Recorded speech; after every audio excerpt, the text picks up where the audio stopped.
That's Tenacious doing that. Yes. Oh, Tenacious can hear us. That's good. Oh, good morning, everybody. Good morning, everybody. Parsa Chanrami here, Chair of the Youth Development Council. Really appreciate folks who have made the trip out here to Warm Springs for the Youth Development Council meeting today. Thank you to folks online. And I also want to thank the Warm Springs Health and Wellness Center for hosting us today. I'm really looking forward to a really productive meeting today as we work together. And with that, I'll call the meeting to order. It is September 11th, 2025 at 10:10 a.m. Melissa, will you call the roll? Yes. Zan Ojiro. If you're online, please unmute and let me know that you're present. Thank you. Daniela Avila. Present. Parasa Chanrami. Present. Andrew Copeland. Present. Yoselin De La Garza. Present. Jenny Glass.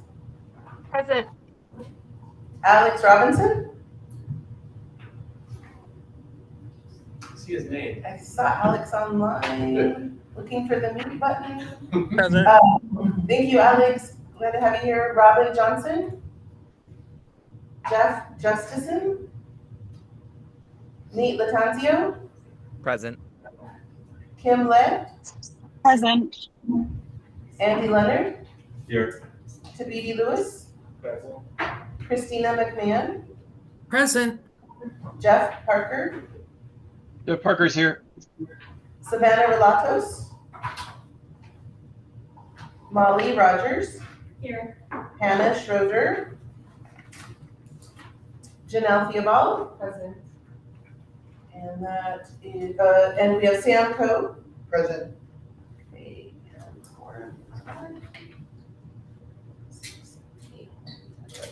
and we have met quorum easily. Thank you, everyone.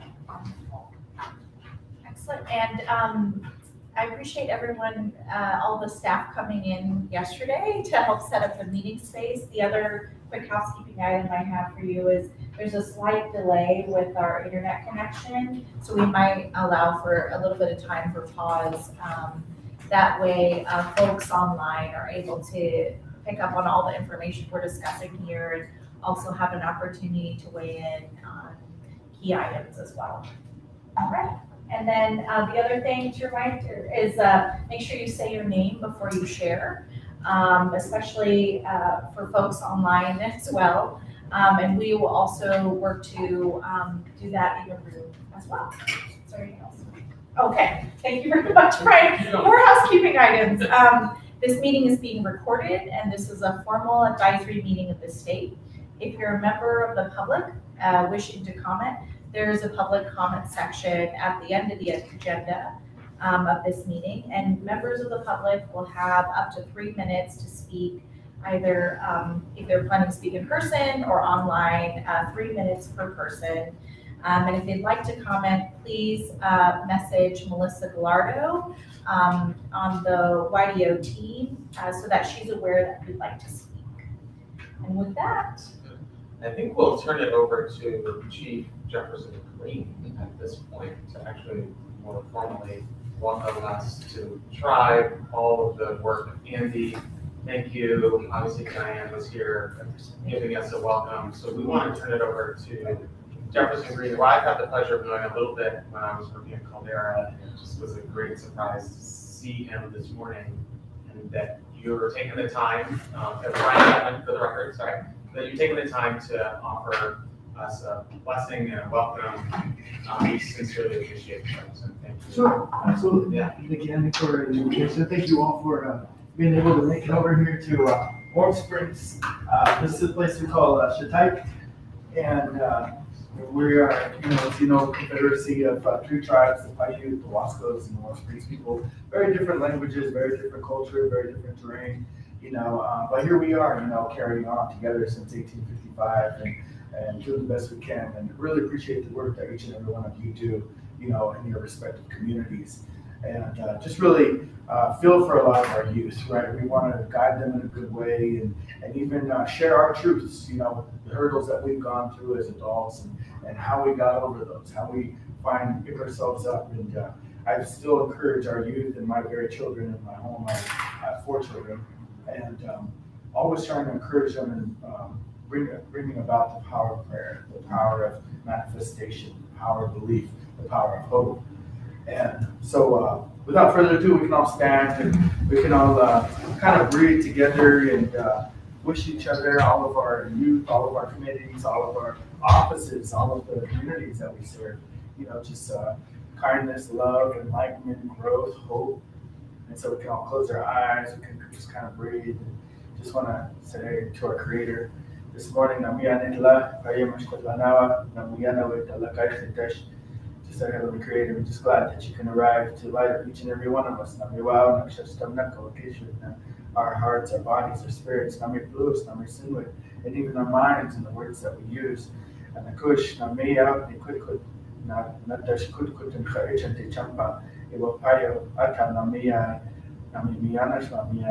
as we continue to ask you, invite you into the work that we do each and every day for the sake of all of our children and the generations that we serve. And all of our adults, all the people that continue to support us here and there.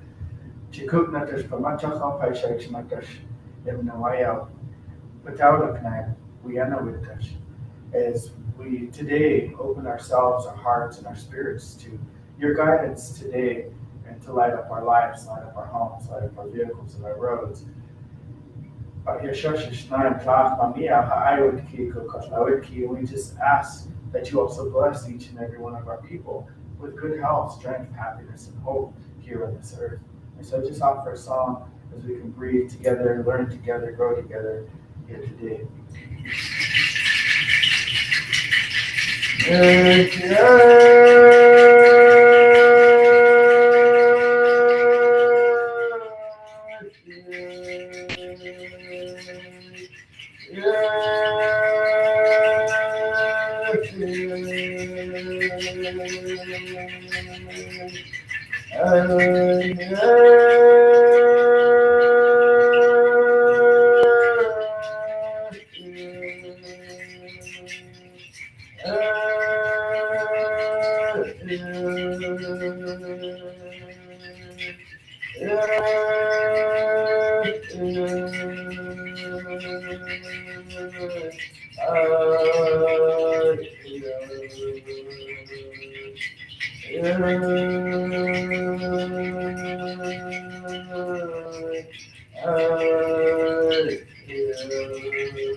Thank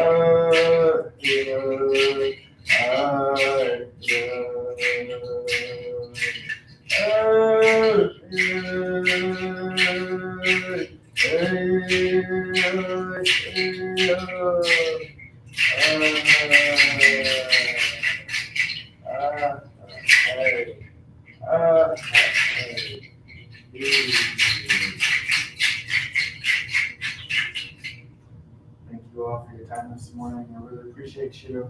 I'd love to be with you throughout the day. As you might have heard, it's the end of our huckleberry picking season. And our tribe and nation is hosting the community and surrounding fellow members at the Cascade Locks the last Sunday of March. We need gallons and gallons of berries. So you're all welcome. So please come forward, put it on your calendar. So thank you all. Appreciate you. Thank you so much. Appreciate the good work. All right. See you again.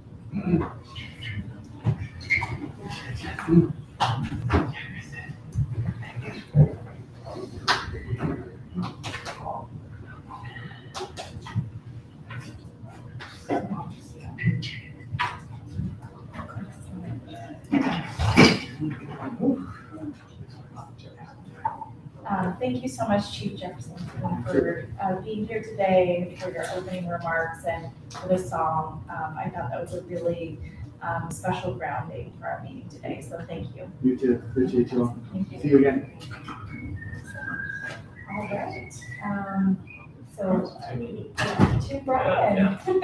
Thanks, everybody. I should have gotten that a little closer to the beginning of the meeting, but appreciate Jefferson being here. Andy, thanks for making that happen. TJ, you as well. Thanks for being here. Definitely. So we'll get started. Again, quickly on the agenda review. I'll try to make my update fast, 5 minutes or a little bit more. Just kind of want to highlight some things that's going to happen that we're talking about today. We'll move to the state advisory group and our juvenile justice committee, more specifically, and a quick update on one of our JCP plans. So Anya and Molly will take that on. Lunches are going to get delivered at some point later this morning, so be aware. We'll then move to an RFA update that Jared's going to do. I think Jared Paulsell often delivers these updates to Paul's on vacation with family. Have a little break at 11:30-ish if time allows, or if we feel like we should just keep rolling. We can decide together on kind of where we are. We're then going to we'll get our lunches around that time at around 11:30, and then turn it over to Cord to do a strategic plan update while we're eating, and we still, I think, either while we're eating or we'll allow for some time to be just like breathe and eat your food and not talk at you the whole time. But we've got between 11:35 and about 12:15, 12:20 time for us to kind of both eat, hear an update, and then get ready for around 12:25. We're gonna go over to the Warm Springs K Academy and have a tour. That's a 2 or 3 minute actual drive, but I think Andy and TJ arranged for a couple of vehicles or something. I had 2 vehicles arranged, but then this one was all good. One was deleted because my wife was supposed to drive. We have plenty of cars to get people over there. And it's just a few minutes away. I have one SUV where I can take 5 people. If you don't want to drive, I can just take 5 people. Great. They said once we get over there, then they said the parking lot's open. Okay. And that was my concern. That we might have 20 cars that go on individually. Yeah. So so they'll wait for us over there, and then we'll all meet in the front. Okay. And then the principal, Lonnie Henderson, will be giving us a tour. Awesome. And it'd be great. Our juvenile crime prevention JCP funds are supporting some of the activity and work happening there, so you get to kind of see it on hand and in person. After that, we'll come back here, and then we'll do committee updates. Just a couple of committees, kind of giving us where they are: strategy committee, youth committee. Public comment around 1:40-ish. Hope to at 1:50 quick roundup, and we'll adjourn at 2. If not, I don't know, before, or maybe it might be 2:01. We'll see how things go. But that is our agenda for the day. Any questions here in the room? No. How about online? Anybody have any questions about the agenda? All right. We'll keep it moving. Again, thanks. Brian, this is Go, Melissa. Can I Melissa. just say something? Of course. So probably around 12:15, we're just going to pause the online meeting Okay. while we're all stopping here and getting the cars and stuff. So online folks, Yeah. you'll have an online break until we come back around 1:15. Good. Okay, just so you know. Perfect. So, you know. We can't take you on the tour. No. So, yes, I don't know, we can take, we can have some fun. Yeah, it might get a little seasick. So, yeah, so head camera, what are those? GoPro. Zoom with your camera. There you go. So for me, just in terms of director's update, just want to say again, Brian Devon for the record, on our budget, we came out of this legislative session with basically a current service level budget. We will, in the RFA update, talk a little bit about our grant and aid funding. There have been some big shifts, right? There's federal funding that we are getting through Title II and the Office of Juvenile Justice and Delinquency Prevention. So there's money there, which is exciting and important to note. Though we haven't seen the solicitation from the feds yet, so we're still holding, but as we understand it, I mean, it is in the federal budget to continue funding for federal dollars, Title II dollars. So that's good news. The Title $20 social service block grant funding, on the other hand, does not look very promising. We will see what happens at the end of this calendar year, but the dollars there, roughly $6 million, are not dollars we're counting on, and we have not factored into our grant and aid budget. So that has had a dramatic effect on our available funding for grants. Again, more to come on that. We also don't have the Future Ready funds, right, which were COVID relief dollars that then came to the state, and they became Future Ready dollars. Well, those were one-time funds, so those are also not in our budget. We took steps to create, with your approval, a Jobs and Work Readiness grant area, but that's also now borrowing money from our community investment grant. So we just have less money in our grant and aid dollars to support organizations, therefore a very competitive RFA process. More to come there. But just wanted to remind you, budget, more to come. Just framing out a couple more things. I think as we think about our strategic plan from the past couple of years, and as we move in this plan, some of the commitments and some of the things we had planned on doing, I think we were in court, we'll talk about some progress and successes, but I do want to say one of the things we set about doing starting in 2021-ish was like being in community with each other, and so we are here in person, we are at a site of one of our our grantees for JCP funds in Warm Springs, and we're here for those who are in the room. Certainly folks I understand are also online, but we said, let's go and not just meet in Salem in the PSB. So here we are. That's something that I'm really excited about and proud to be able to also see our dollars in action at the community school. We've had lots of, community conversations and community engagements over the past year, as you've heard from us, so that's exciting to have seen that work. That will also continue in this biennium. Also note that the various conferences coming up where council members and staff are going to be going. OJDDA, the Oregon Juvenile Directors, Department Directors Association, has their training starting in Eugene next Sunday, or this coming Sunday, Sunday through Tuesday. So several of us will be at that conference. There's a tribal Gov Summit in early October. Various staff and tribes from the 9 federally recognized tribes will be there. The NYEC Youth Days coming up in November. We've got staff and council members, young people in particular, heading to, somebody tell me where it is. Washington, D.C. To DC. Yeah, it's in DC. There are probably other conferences that are coming up too. So just keep in mind the advocacy that's happening and the work that's happening is exciting. On transparency, one of our key commitments, we'll talk about RFA stuff here in a little bit, so we're going to try not to overwhelm you with information, but you're going to see a lot of information just about where we're standing on requests for applications. I will say, and Cord or Jared can check me on this, but I think we had just under 75 million in requests, and at this point in the game, about $16 million in funding to give out.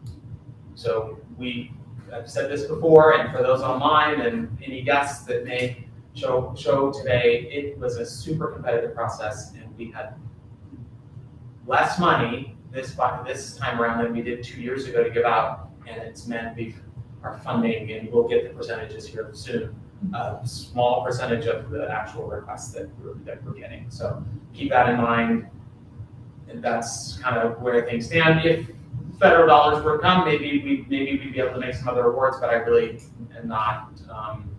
That does not seem very likely. On just our prevention commitments, right? In addition to the work that's happening all across state and in the counties at the juvenile department level. Again, excited to be able to see the Warm Springs Community School and the work that's happening with our JCP dollars. So our continued commitment to prevention work to keep young people away from systems, get them on to positive youth development activities is something that we'll see in person today. And Youth Voice. Know that our youth committee has had a recent meeting, so we'll hear a little bit more about that. I mentioned NYC and the youth days and visits on the Hill. So I think more exciting work is to come over the next biennium from the young people who are engaged with our council and our committees. And I'm excited to have Janelle here. Janelle Janelle's heading off to college at Santa Clara University. So we're excited to, It's, I think, amazing and wonderful to have had you on this council for, I'm going to say, a couple of years. And just the contributions you have made, the contributions you will continue to make, and the growth and just connection that you've been able to build with us is something we really appreciate. So thanks for coming out today before you head off to college. Do you want to say anything? Yeah, I mean, it's not like you say goodbye forever. Yeah, I'm still going to be attending online. Perfect. It does kind of feel like this. I mean, this is like a big change, and I am grateful that I had this opportunity to make a difference. And thank you all for just listening to me. And I feel like I've also learned a lot. I got some good learning experiences just, last year with the youth days, being able to talk to actual, like legislative staff anyway. I think this is not something that a lot of high schoolers get to experience. I think I think I definitely learned a lot of play skills, just organization and communication that will hopefully serve me well in college. Thank you, Janelle. Any questions or comments? At this point, anything online? Melissa, do you see anything? Okay, we'll hear a little bit more about the youth committee meeting later. That's it for me. And then we're fairly on time. I'm gonna now turn it over to, or also you can, but Molly, Anya, you're up. Awesome. And maybe good. So we have only one slide prepared, and just Molly and I will just share verbally. For the record, I'm Sakina, Youth Development, Oregon. For the State Advisory Group and Juvenile Justice Committee, there is one item on our agenda, overall agenda, that will require a vote. And that's the one that's described on the screen. So juvenile crime prevention plans have been submitted, or have been submitted a while back to the Youth Development Council, and it was reviewed by the Juvenile Justice Committee. And most plans have been approved, with the exception of 2. And the reason 2 were not approved is because 1 was revised, and that's Douglas County, and the remaining one from Lincoln County is still under development because of some changes within the county itself, and most importantly, of the sovereignty of the funds. For years, it has been Lincoln County School District, but now the county is making some changes, so they are working on the plan. It will be submitted as soon as it's ready, and then it will be reviewed and will come to the vote. By statute, each plan needs to be approved by the council decision. So, in a nutshell, Douglas County has also had some changes in leadership. There's a new juvenile director.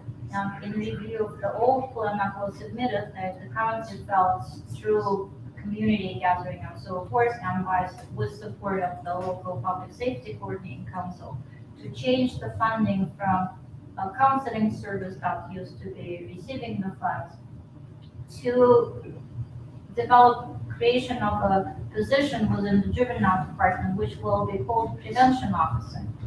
And I thought I would see well that far, but I am learning that. So I hope that you can all see well.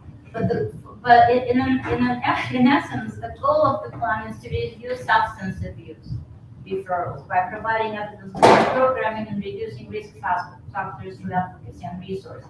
So basically, they're creating a position within the juvenile department to divert kids from the juvenile system by providing support and services to the families and youth to reduce or that prevent altogether the use of alcohol and drugs. So the referrals will be done to the juvenile department for minor possession of alcohol and marijuana charges. And on what does it say there? Douglas County Juvenile Department's full-time prevention specialist, that's going to be a new position. That's what the money will support. Or youth program coordinator, that's a double title, will provide education, treatment, advocacy, and support for youth and families and resources for youth to maintain a clean and sober lifestyle. Upon assessment, youth will participate in substance abuse education program and may be further referred to treatment based on the results of substance abuse disorder assessment if a high level of care is needed. So it's depending on the situation. So the Juvenile Justice Committee reviewed the plan, and at the last meeting, which was 2 weeks ago? Yes, the last Wednesday of August. It was recommended for approval. Was that I'll pass it on to the chair of the Juvenile Justice Committee? Yeah, Molly Rogers, the chair of the Juvenile Justice Committee and a member of the Development Council. Correct, 34 of the county juvenile crime preventions have already come through the council.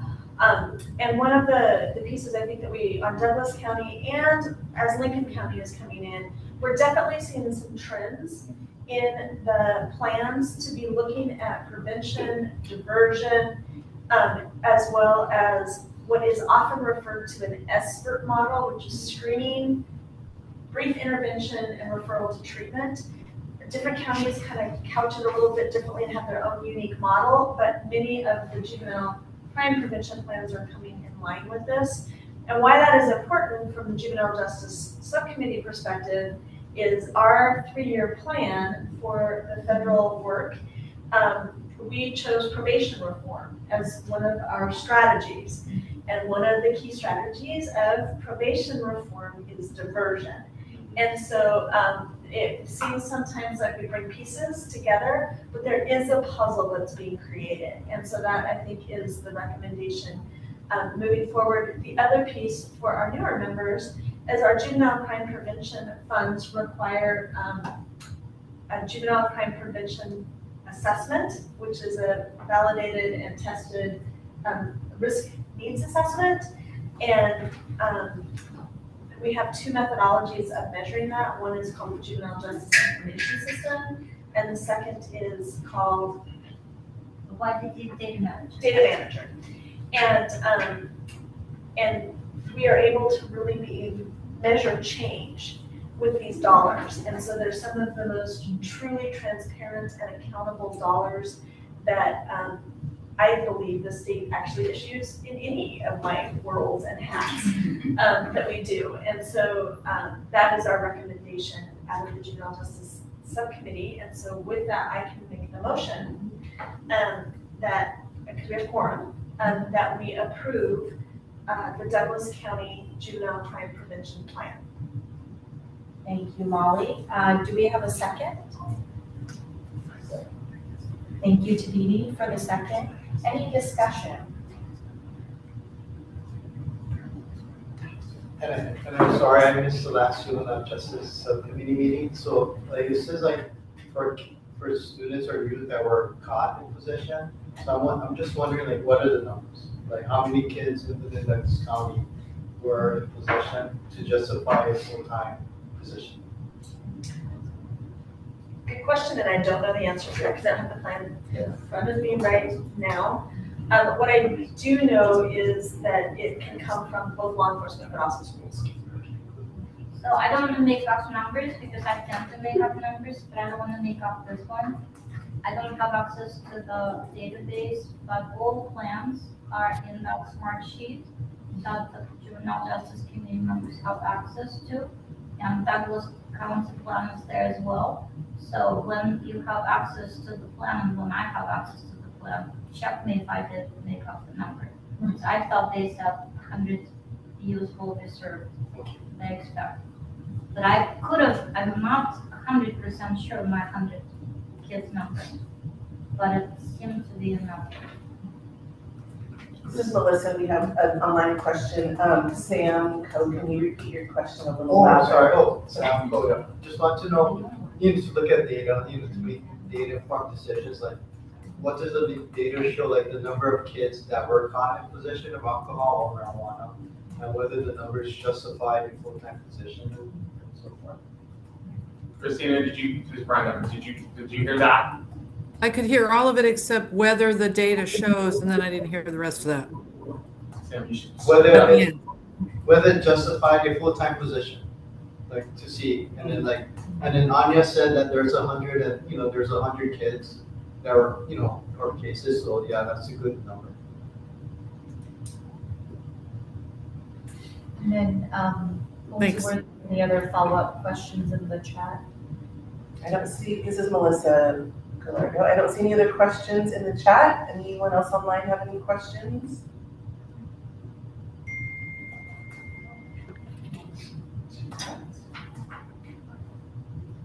Good. Those numbers have increased though, am I right?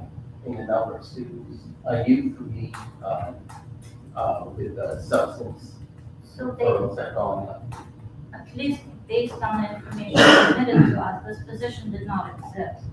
So kids who were brought into the juvenile department on these charges were going through different type of non-diversion services. So their entrance into the juvenile justice system was very likely, was the absence of an area like this. And on the heels of ballot measure 110, and the funding that came out of ballot measure 110, all of those funds went to adults, except for a very few county, except that the impact was on youth, which really, there's no political comment about what I'm going to say, but the decriminalization of substances impacted youth at equal or higher rate. And we just received the report out of Oregon Health Authority that there are no real true systems for youth SUD. And so in reading Douglas County's plan, they're trying to create a system in Douglas County for youth SUD. Substance use disorder. And so in their plan, they're attempting to write that. We were looking at the thing, and I know it says provided evidence-based programming. We have in Douglas County, Calgary, it's travel Yeah. inside Yes. the county? Are they getting JCP funds separately than the Yeah, county? so Cow Creek also receives JCP funding. Okay. Cow Creek uses their JCP funds for behavioral health programming, which is also touching on, well, I'm gonna call it minor in possession kids who are using alcohol and drugs. And their money is in behavioral health. Behavioral health. So when we, after this one, we'll say a little more about the JCP. Yes, yes, absolutely. So behavioral health, of course, has both mental health and substance use, so I'm not sure. Any other questions? Of course you. Can I ask a question? Sorry. TJ Foltz, I'm the Health and Human Services General Manager for the Confederated Tribes and Wash Springs.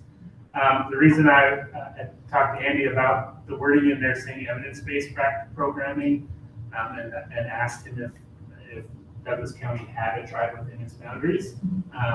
Because the reason I asked him that question is because evidence-based practice or practices or programming, there's also tribal-based practices and programming. So I just was wondering why or if they would add that into their language, because again, they're equal. They're considered equal in the Oregon's eyes, as far as tribal-based practices and evidence-based practices.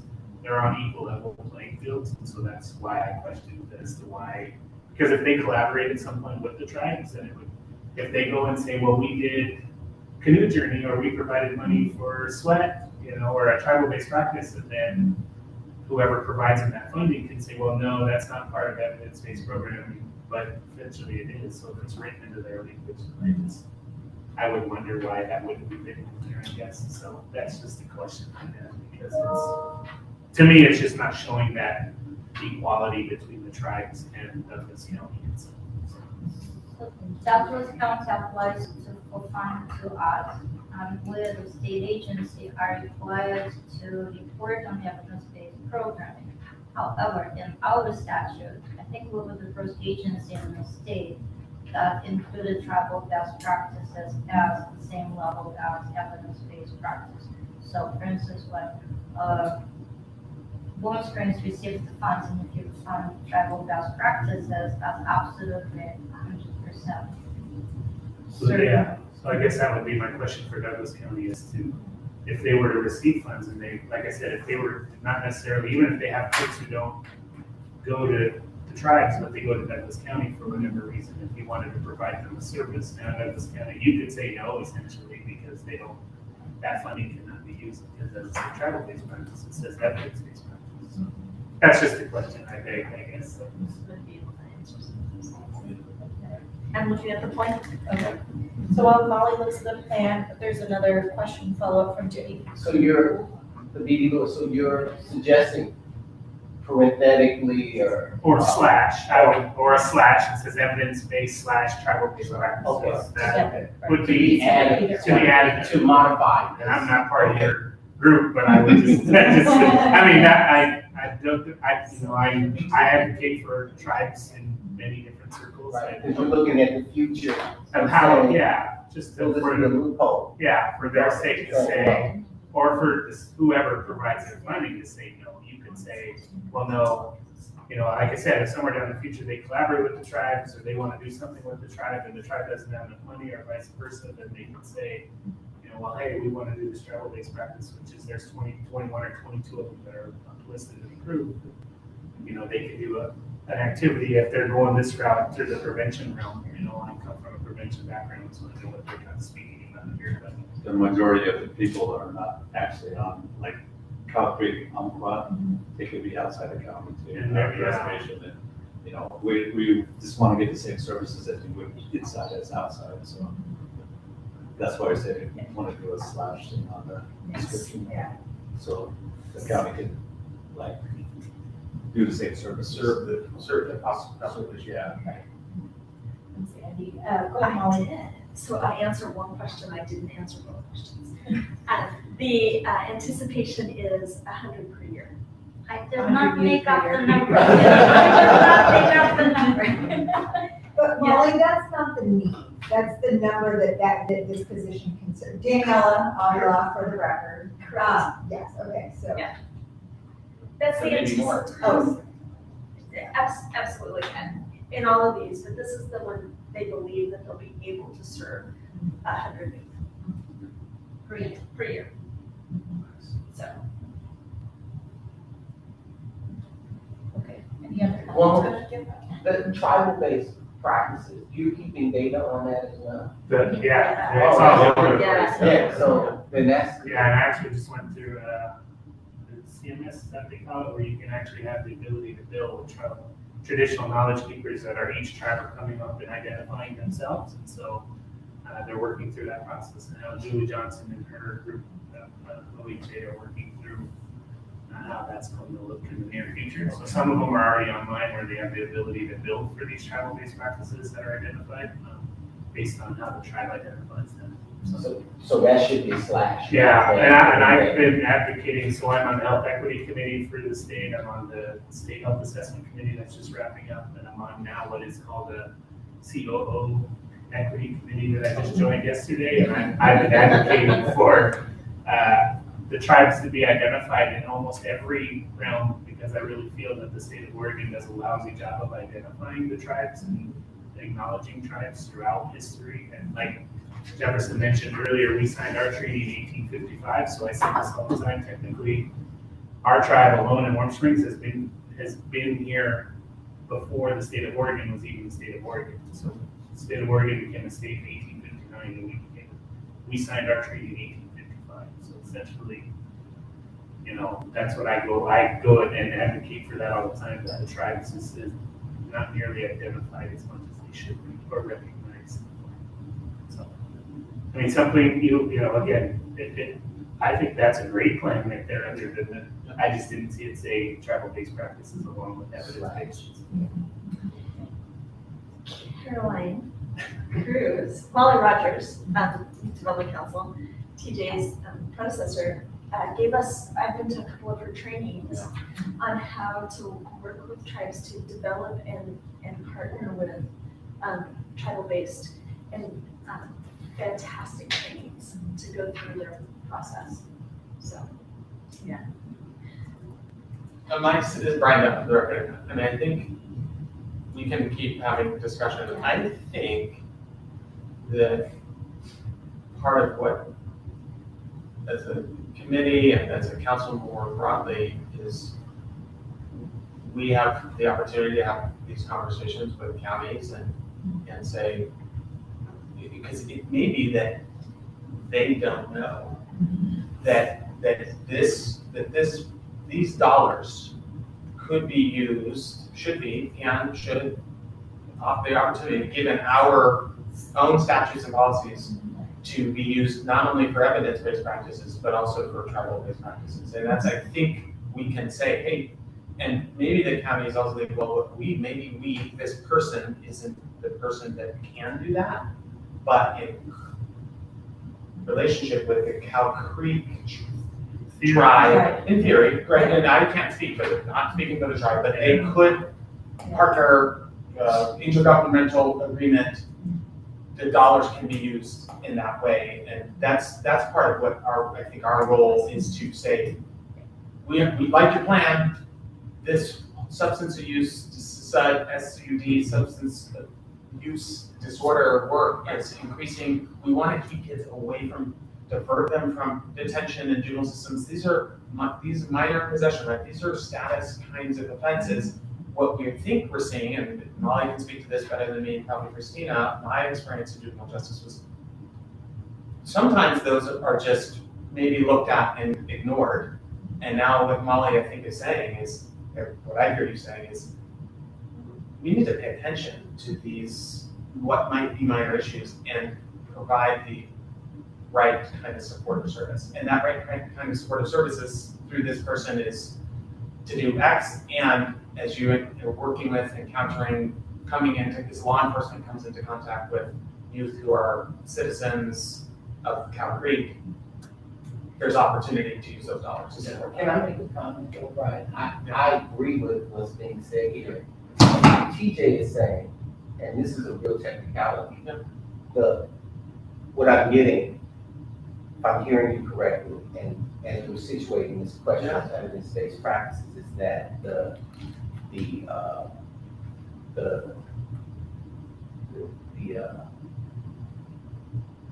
what do you call it?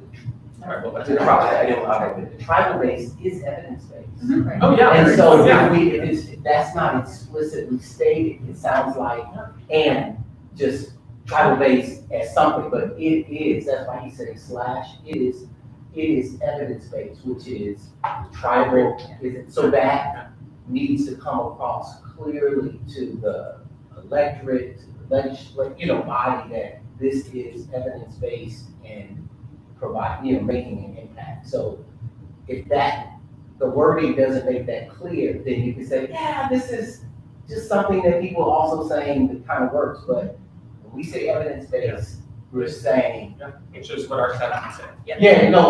That's, I'm just. I do have, Like Daniela. I'm gonna do one just quick thing. So just sort of when Molly Rogers, Cow Creek representatives on the lip 6, so Cow Creek, the tribe was involved in the creation of this plan. I just want to make sure that is an important piece, that they were representative on the local public safety coordinating council. So I just want to honor them that they were there. So this is Melissa. Nate is online, has had his hand up. Join our conversation. Nate and then Daniela. I just had a separate question. I'm more than happy to hold on that until the rest of this conversation wraps up. Okay, thank you, Nate. Daniela, Youth Development Council. So what I hear TJ saying is to clarify in the goal, in the actual language, because it is in statute, which is fair, but not everybody reads statute, right? Because that's kind of a level of research that we're not seeing everybody do. But if we can provide it here, then it not only elevates tribal-based practices as equal to, but it actually encourages a level of education in a community of aha that might not occur without it being in the language. They might not even know that that could be an opportunity because it's not clearly stated in the language. That's what I'm hearing, TJ. Is that accurate?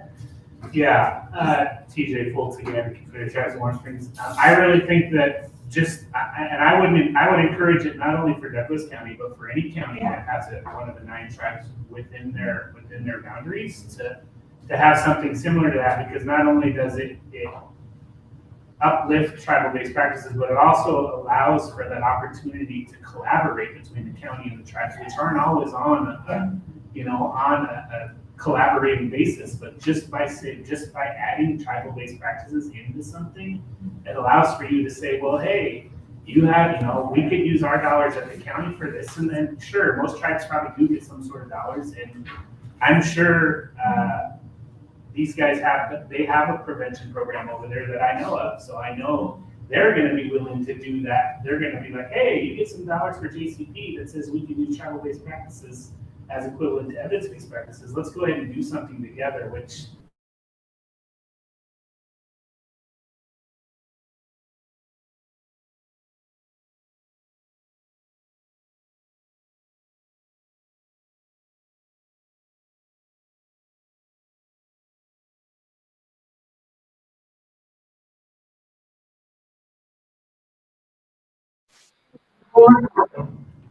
Klamath is another one where they have their town at Chillicothe, but they also do a lot of services in Klamath Falls. So I'm sure they work a lot with the county. We work a lot with Jefferson County here in different realms.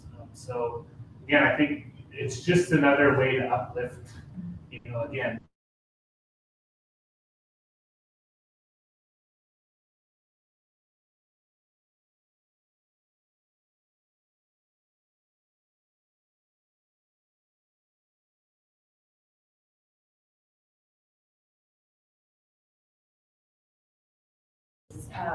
Perhaps when we do the next. I think you're reset. Yeah, it's doing this thing here. Let's see. I think they can hear us. I'm going to turn off the camera for a minute. Okay. Yeah, they can hear us. Okay. So I was thinking about how when we reconvene again on juvenile crime prevention plans, maybe talking about how, as potential grantees apply for dollars and submit their plans, considering that sort of collaboration with their tribal partners and how it's integrated as part of the review process as well, just more explicitly, because I know we have had a lot of turnover out in the field as well, and a lot of newer members on the council. So that could be an opportunity just to make sure we're coming in with the same information and see the levels of collaboration and where things could be strengthened and so forth. So that's something I was just want for us to consider perhaps the next time we convene on juvenile crime prevention plans and work. So with that, we still have a motion on the table and it has been seconded. Does Nate Nate, did you have a question before we call it to a vote?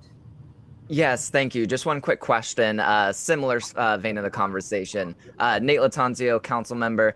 I just wanted to ask, and this is just like trying to dive a little bit deeper into like the evidence-based programming that we've been talking about. Does the plan list anything around like what that support looks like? I'm just curious in terms of like the feedback that I've heard from young people. Like, is it solely abstinence-based like services and programming, or is there elements of safer use and harm reduction incorporated into that? Molly Rogers, and so they have chosen, it does not get that far and deep into that particular piece. They're using a evidence-based, it's called the change company model, and so it does not refer abstinence or harm reduction, either one. It's just the work, the program that they're going to use, and so it's through the change companies. Awesome, thank you. Yeah. I do want to really say we're talking about prevention and early intervention. It's not the treatment component of it. Is not what this is doing.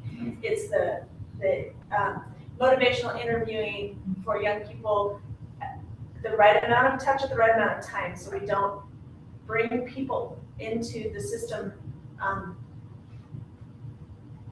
It's more about the light touch and referral to the appropriate treatment. I hope that helps. Looks like we got the thumbs up from Nate. Okay. Okay, thank you, Nate. All right, so with the motion on the table, seconded, we've had discussions, questions. It seems like there's some work we can continue to do with juvenile crime prevention plans in the sort of next iteration. And so with that, the motion on the table is to approve Douglas County's resubmitted plan. And with that, I'll call on Melissa to call the roll. Great. San Ojero? Aye. Daniela Avila? Aye. Parsa Chenrami? Aye. Andrew Copeland? Aye. Yoselin De La Garza? Aye. Jenny Glass? Aye. Alex Robinson? Aye.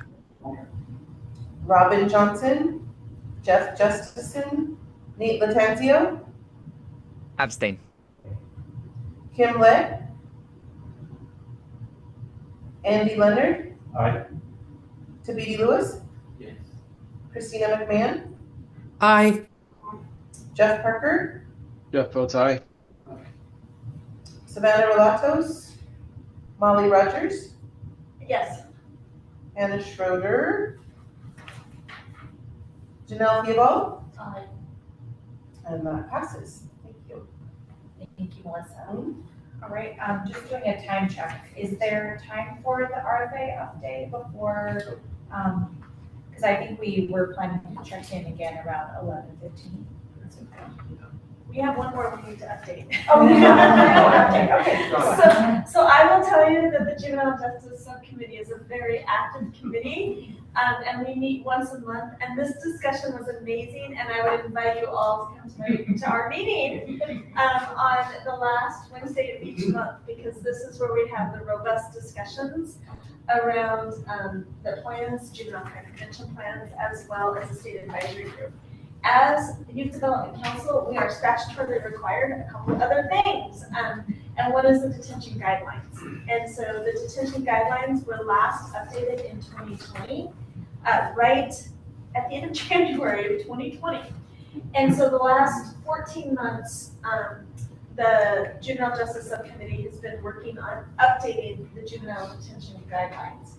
A variety of things have happened since 2020 that we needed to do those updates, a lot of legal changes in the juvenile justice world. And we've invited lots of partners to join us at the table for those detention review updates. So we have had, the courts have been at the table, System of Care Advisory Committee has been at the table. Who else has been at the table? And that is what System of Care. Judicial, well, it was also reviewed, Oregon News Authority was at the table. Yeah, so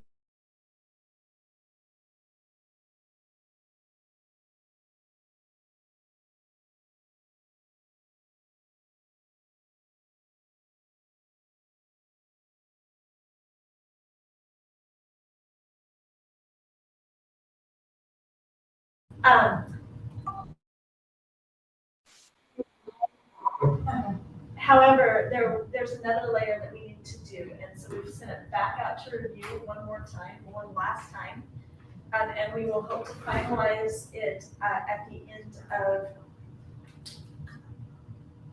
September, and have the official vote on it at the end of October and bring it back to our team,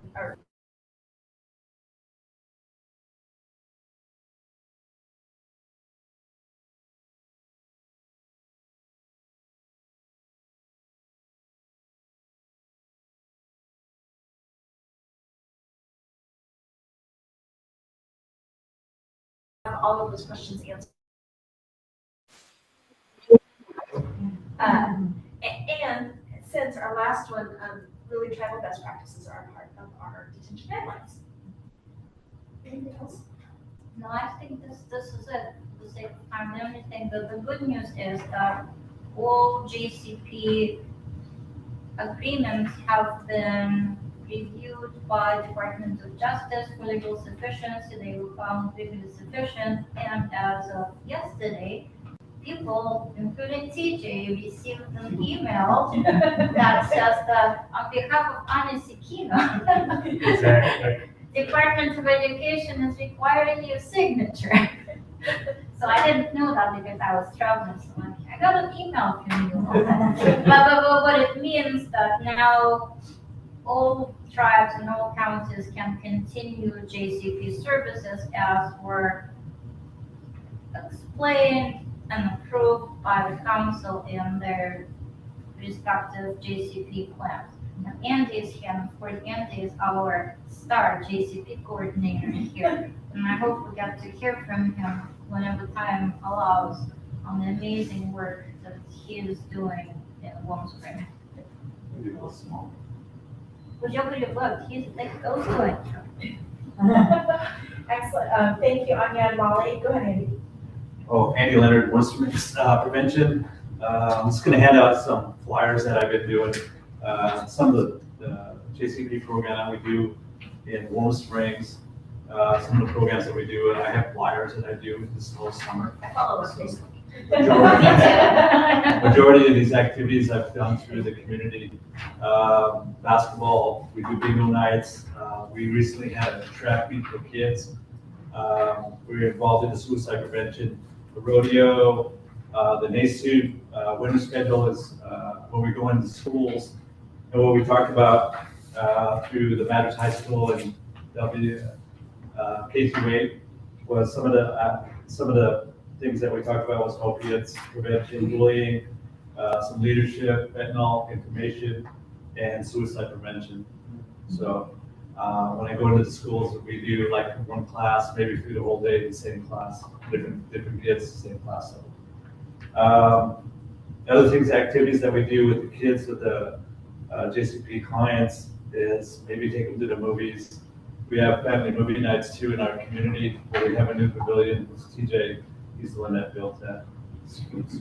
Christine, he's by himself, he built it. But we have a new projector and a new screen, everything, where the families can come and just sit down on, on the artificial turf. Yeah, check out the movies that we have monthly, but we had it towards the end of the summer, so it's kind of like at the end. So some of the other things we do bingo night. We have a new facility, a cafeteria that we have our bingo nights at, where we invite the clients and their families there. So bowling, Matters Bowling, take them over on the weekends and go bowling. A lot of kids don't know how to bowl. I'm not the one to teach them. So. Maybe TJ. He's coming out of retirement. Yeah. Majority of the time I see the clients at schools, at their home or at work, depending on what it is. Like during school time or in the summertime, I have to go see them majority of the time because they're having their summer breaks and everything. So what we talk about is the school, how they're home, their plans for what they're doing during the week, how their family's doing. If they have any problems, it's pretty much how they get somebody to talk to, I guess. And if they need rides, and most of all sports, if they need to get sports, if they need activities, equipment, some of the fees that they need to pay. JC funding, usually we have them buy into the clients. Prevention signage, what we have at the schools, what we're trying to do is signage on the schools, suicide prevention, opiates, bullying, whatever we can.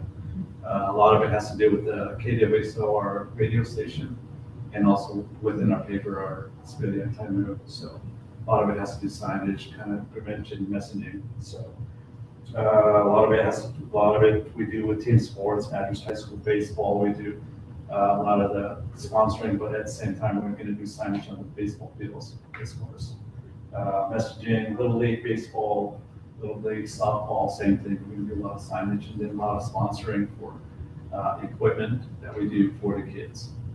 Boys and girls teams at K through 8, maybe the basketball program we do like messaging with switchers that we get for them for their games. So boys and girls teams, both 8th, 7th, and 8th, 6th, 7th, and 8th grade. So that's it. Yeah. Thank you so much, Andy. All right. Just looking at Jared, are you ready for the RFA update? Okay, I'm going to pass it to you. All right. Carson, Jared Shaw for the record. I will be giving the RFA updates. We have the PowerPoint. Yes. Thank you. Excellent. Thank you. Jared, before real quick, Brian, I'm just wondering, is there any messages or questions for Andy, Melissa online or anything? You want to jump ahead? No, just folks are noting that the audio is going in and out, so just thanking them for their patience with the technical challenges. They're hanging in there. And Sam.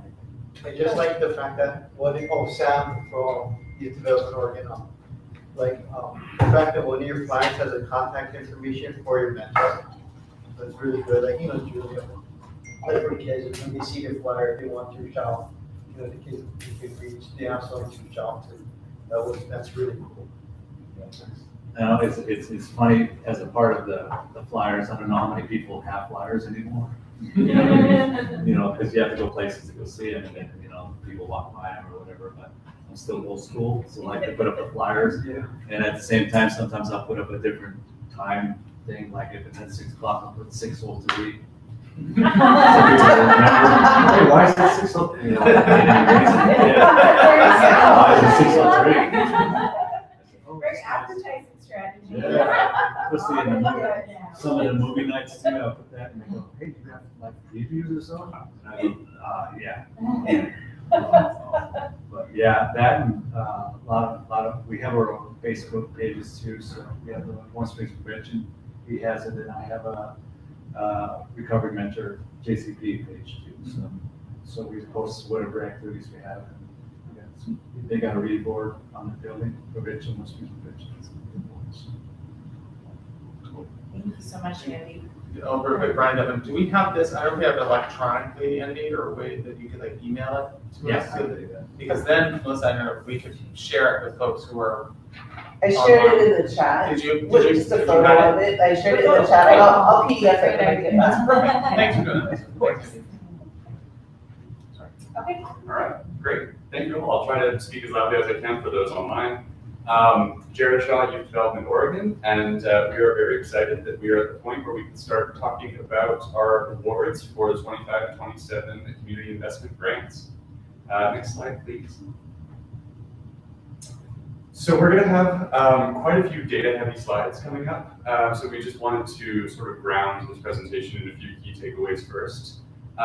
One is that we continue to see a high number of applications. That theme has been consistent since I've been at YDO. That has continued. We've seen a slight reduction in applications from the 23-25 biennium. I think mostly due to the fact that we set some application limits this time, limiting the number of applications that an organization could submit, but still about 340 applications across 3 RFAs that we'll be discussing today.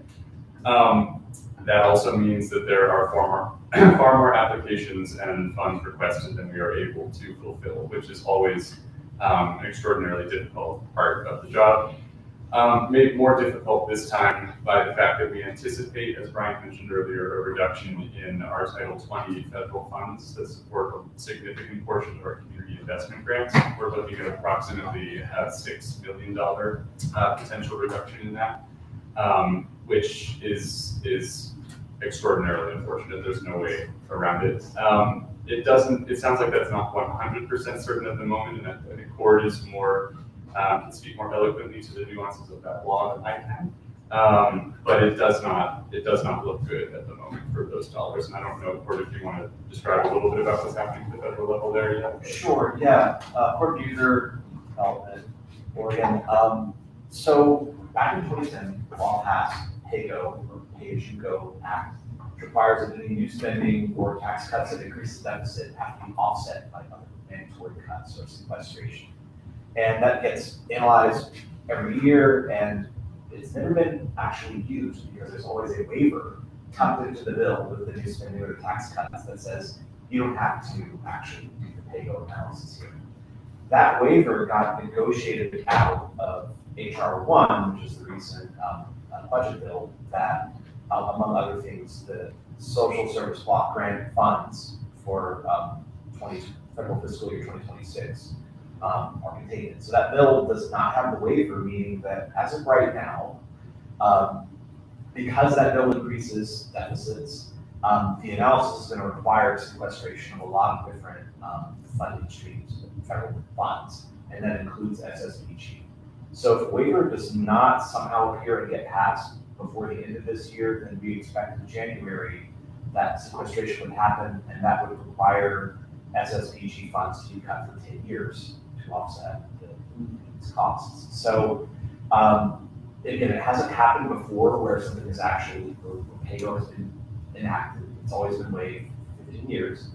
But it's right now there's no indication it's going to happen. And so we looked at that, and ODHS, who we received the funds from via, they received them from the federal government, and then ODHS passes them on to us for these grants. And we've been in communication, we're watching it closely. They essentially said, if sequestration happens, we will not be able to get the money, and then our grantees would be able to receive the funds. So rather than make awards that could get rescinded, we chose to wait until we know for sure if that money will be there. Right now, it's not very good, but there's still a chance that between now and the end of this calendar year, a waiver would find its way into some legislation and would allow SSBG to continue. Thank you, Mark. So, any questions on that? Oh, all right. So as we go through, you'll see the amount of funding that we've made for community investment grants, and that includes the money that we know that we now have, and holding off on the rest until we know for certain. Compounding that, we also have the sunset of the Future Ready funding. As Brian mentioned, that was one-time ARPA funding. It came through and that supported our Future Ready workforce grants last biennium. So that money has sunset, but we did create the new Job and Work Readiness grant, which mirrors that grant and does very similar work. So, although on a brighter note, we do have a lot of new processes and procedures that we implemented over the last year plus as we developed this RFA. You may remember that last year there was an external review of our office's RFA procedures, and they provided recommendations to us on places we could improve. And we as a grants team met for hundreds of hours, probably over the last many, many months, over a year plus, implementing all these recommendations. And I think we've seen a lot of positive outcomes from that already. One is we did implement some application limits, which I think the intention really was to make sure that we're spreading dollars as widely as possible, which you'll see has happened. We staggered our RFAs, so last biennium we ran into a massive backlog as we had about 400 RFAs, 400 applications coming in at the same time, and that delayed us significantly. So we staggered each of these 3 RFAs a few weeks. That has helped tremendously to keep things moving and prevent the bottleneck. We enhanced our training on our rubric. We actually completely revised our rubric for scoring applications, and we provided extensive training to evaluators on that. We strengthened our randomized assignment of reviewers, and so in the system, completely random assignments for applications. I know grant managers worked very hard on that process and making sure that everything was as transparent and as random as possible. And we implemented a new appeal and information request process for grantees who were awarded or were not awarded. If they just wanted feedback, there is a more transparent process to get that, and we are working on that right now with grantees. So we'll get into more of this as we go through these slides, but these are some of the key takeaways as we go through. Any questions on this? So when you say application limits, oh, I'm sorry, Sam, for what you, when you say application limits, like for instance, like for instance, like 1 ESD can only apply for like 2 grants out of like 5 available grants. Yeah, so it was, you'll see, we're talking about the 3, we're talking about re-engagement opportunity grant today, job and work readiness, and community investment. And so organizations were eligible to apply for 1 grant in re-engagement, 1 grant in job and work readiness, and 2 grants in community investment. And organizations were limited to a total of $600,000 across the 3. So, all right, next slide, please. This, I think you've seen before, this really just shows our RFA portfolio that we're talking about when we talk about the youth grants portfolio. So again, we've got the re-engagement opportunity, job and work readiness, community investments. Those are the 3 that we're going to be talking about today. The youth violence and gang prevention grant has not been released yet. We expect that to be released this winter. And so we're working on starting that RFA process build out right now. But for the purposes of this presentation, we're looking at re-engagement, job and work readiness, and community investments. Next slide, please. So this is our RFA award timeline. We don't need to go through all the dates right here, but essentially application, evaluation and award process, and then post-award. So we are in post-award now. If you recall, this council approved this process back in December of 2024, and grant managers were thinking about building this process for months before that. So we are now really over a year into this RFA process, and it's just incredible that we're now at this point. So I just want to give a huge shout out to all the grant managers and everybody who worked on this. This was a heavy lift. Thank you to anybody in the council who participated in evaluations and for all the recommendations you provided and just all the work that everyone has put into this. It's been a great process. Yes, Court. Court Beaver for the record. I should probably know this in case anyone in the public is listening and wondering. The appeal period is still open for community investments. So because we staggered the RFAs, 1 RFA is still in the appeal window when folks may submit appeals, and then the public notice moves into award for that one to follow this time next week. So just in case someone would wait, we are still in that window of finalizing the CI award. The other two are now in the support process. Yeah, so that means we are limited on what we can answer in terms of community investment grants as well. Just to the Lewis quickly, I just want to commend that committee again for hearing the suggestions, hearing the retreat meetings, et cetera, and incorporating to create a fair and more, even more transparent and an equitable, process. So thank you. Thanks, Sweet. Yeah, that really was the goal, and it was a team effort for sure. It was, yeah. All right, Jared Shaw, I can invite you. So we opened all of the RFAs, again, in the staggered fashion throughout April and May, actually into June. We had pre-application conferences for all of them where we gave information to potential applicants. That's all online. And then the evaluation windows, so that happened throughout July and August. Intent to award notifications went out for re-engagement and job and work readiness throughout August, and then community investment, as Court mentioned just 2 days ago. Those intent to awards were sent to those intent to awardees. So we are in that appeal process right now. Grantees did have 7 days to appeal, and then public notices of intent to award have gone out for re-engagement, job and work readiness, and community investment we expect to go out next week.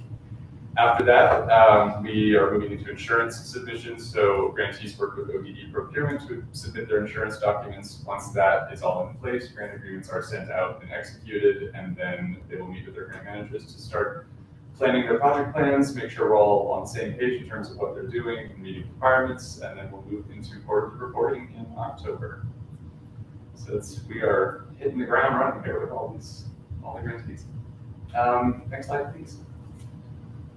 Or I'll do a question now. All right, so getting into some numbers now.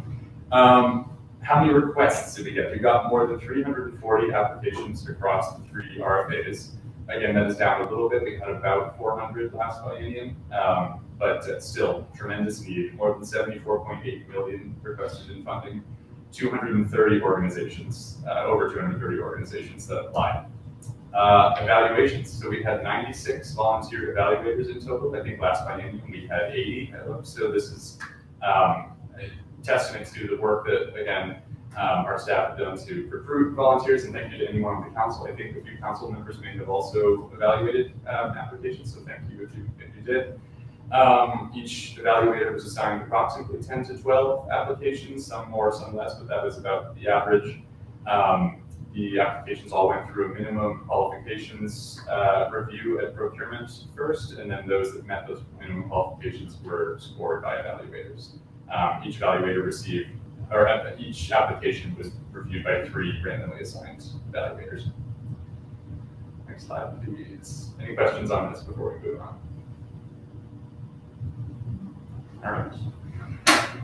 All right, so funding numbers. As Brian mentioned, this biennium we have 16.1 billion in available funds for the youth grants. That's 8.1 billion in re-engagement opportunity grants, and that grant is funded through the Student Success Act, so that's that stream of money. Job and work readiness and community investment are both coming out of the general fund, and a small portion of the Title 20 dollars that we know are there for community investment. So that totals to 4.3 billion for job and work readiness and 3.7 in community investment. 66 organizations received an intent to award, and that was a total of 72 awards across the 3 RFAs. We split the state into 11 regions based on what's called the Regional Solutions Map from the Governor's Office. This is what we've also done in past biennia. So we have regional awards first, where they go through a ranking. Organizations that have applied in each particular region of the state, if they meet the minimum qualifications, the highest scoring application will be awarded, and then moves into a statewide ranking from there. So we had 11 regions in the state, and 1 award for each grant in each region. So we succeeded in getting grants out to every region of the state in every RFA, which that didn't happen last year. So that's very cool. Yeah, so we've got 33 regional awards. And then after that, the amount of money left allowed for 39 statewide ranking awards. That ended up being 25 for re-engagement, 8 in job and work readiness, and the unfortunate part is you'll see beyond those 11 regional awards for community investment, we only had money left for 6 in community investment. So it is a blow for sure. You can see the rankings there. Again, extraordinarily competitive. Re-engagement, those scores went down to about an 87, job and work readiness 94, and community investment 97. So applicants had to perform extraordinarily well. It was incredibly competitive, especially community investment. Any questions on this or anything to add? No. All right, next slide, please. Up there. Oh, yeah. Yes, Jeff. I thought that was your last slide. I'll wait till the end. Sorry. Okay. Great. So we have a couple tables here. We don't have to go through all these numbers right now, but just some high-level takeaways. This shows the number of applications that have submitted applications and were awarded, and the %, and then organizations that submitted and were awarded. Again, 341 applications that were eligible. You can see those % of awards. So Re-engagement Opportunity Grant, that one's fantastic. We funded 63% of those applications. The work there is continuing. It's very strong. Job and work readiness, we funded about 22%, and then community investment, of course, 8.6. Total across all three, we've got 21.1% of applications that were funded. For organizations, you may notice if you tally up the number of organizations that were eligible, it won't equal the 234, and that's because some organizations applied for multiple grants and different RFAs, but the total for organizations was 234, and 28.2% of organizations that applied were awarded. Yes, so we're at about a 1/5 of applications awarded, which is that is down from last biennium, and it's just less money available this time. Any questions? Yes, Court. Adjourn, this is Court Beaver. Something that is not going to be shown in this chart, but in the event that the waiver is passed and Title 20 Social Service Block Grant funds become available, we can continue to make awards from this RFA for community investment. So we don't have to do a new RFA if we were able to get the federal money, but if it turns out this fall we find out it's going to come and in January it's there, we can continue to award CI grants. So that was part of the background, like, I don't know that we're cautiously optimistic, we're just cautious at this moment. But if that were to happen, we have the ability, we talked to procurement about it, so you can continue to award. So we can offer awards to folks who are ranked in advance to receive money. Daniela, would those be at a reduced rate because there's like a time constriction at that point? You can only do so much work so fast. Courtney, right?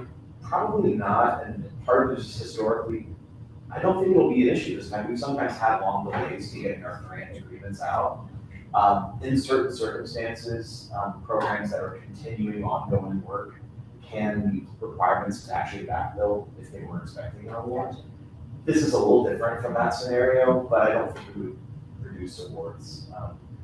Ideally, we will know it would only be about 2 quarters into the 8 quarters that the grant is usable, so it's folks can sometimes catch up pretty quickly, especially if you're doing permanent heavy in some time. Great. Anything else? All right, next slide, please. Jared Shaw again. The stuff on the left here, we've sort of already gone over. Those are the dates for that applicants were notified and public notifications went out. Again, community investment pending. On the right, this is a little bit more about what has gone out and what applicants see when they are awarded. So we've got scores, all application scores were listed. So the applicants apply in the system called Survey Monkey Apply, or SM Apply. Those scores were sent to applicants when they received their intent to award notifications or not. A feedback request process and link was also included. So we made it much more transparent in our emails. If you want to receive feedback on your application, click this link, submit a request. And we are reaching out to grantees or applicants right now who wanted feedback on their applications. Public intent to award, again, public intents to award that have gone out have included those regional and statewide intent to award applications and the scores and award amounts for successful applicants. So increasing transparency and then really creating a feedback loop and creating opportunities for those who want more information about their applications to reach out to us and working with them on that. All right, next slide, please. These are some biennial comparisons.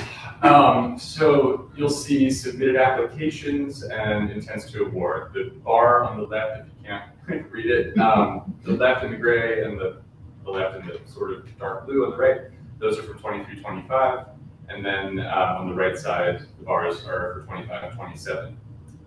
Also, just to note on this chart, it's a little difficult to compare. So community investment in 23-25, we had split those into 4 different initiatives, and that included a work readiness initiative, which now that work that was being done as part of the community investment grants is now part of the job and work readiness grant. Also, we had the Future Ready grant included in the bars on the left for 23-25, and that money was one-time funding, so that's no longer there. So just keep that in mind when you're looking at these charts, that now community investment for 23-25 essentially included just a subset of the grants that were funded at the time under community investment, and some of those have now moved into the job and work readiness bucket. But these were the comparisons that we could make that were most accurate based on the buckets of money now as they stand.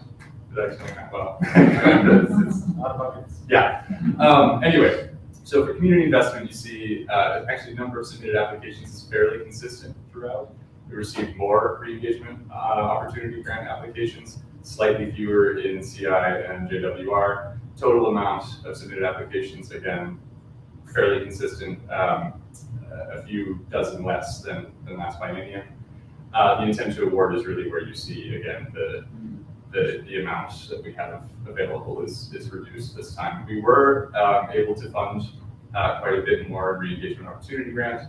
Job and work readiness, again, that included that one-time Future Ready funding, so that bar makes it look a little bit deceiving, but so that we were not expecting that funding for this biennium.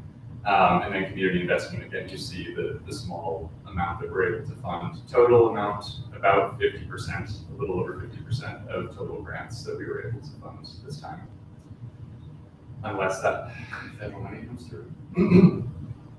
All right, any questions on this? Yes? So I'm assuming the decision-making regarding which categories receive a bigger pot of the money is being guided by our strategic plan objectives. Yes, I think you could absolutely say that. Yes, and there was we looked really at just how much money so backing up, we've got in the general fund, there are certain things that could not be funded with federal dollars, so we made a decision for job and work readiness, for instance, that money had to come from the community investment pot because those Title 20 dollars can't be used for wages. And so we wanted to offer youth wages in those grants. So that ended up pulling from that amount. Re-engagement, we see very strong work happening there, and we wanted to make sure that work continues. And there's also really strong alignment between re-engagement and job and work readiness, and we didn't want to really lose that momentum. So those felt like important categories to fund. Community investment, I think we're hoping for more money to come through from the feds, but ultimately I think it was, I'm not sure of the exact percentages, Brian McCord might be able to speak to it on community investment versus job and work readiness, but it was about 50%-ish, a little more, a little less for general fund for that pot. Yeah. This is Brian from everything Jared said, and to me, I mean, sort of framing this around community investment is funding a lot of great prevention and need services for younger people, generally speaking. And our job and work readiness work is also important system involvement prevention, probably also serving a slightly older population. and re-engagement is very much dictated by existing legislation. Like we have to spend that money on re-engagement, serving high schoolers and young adults.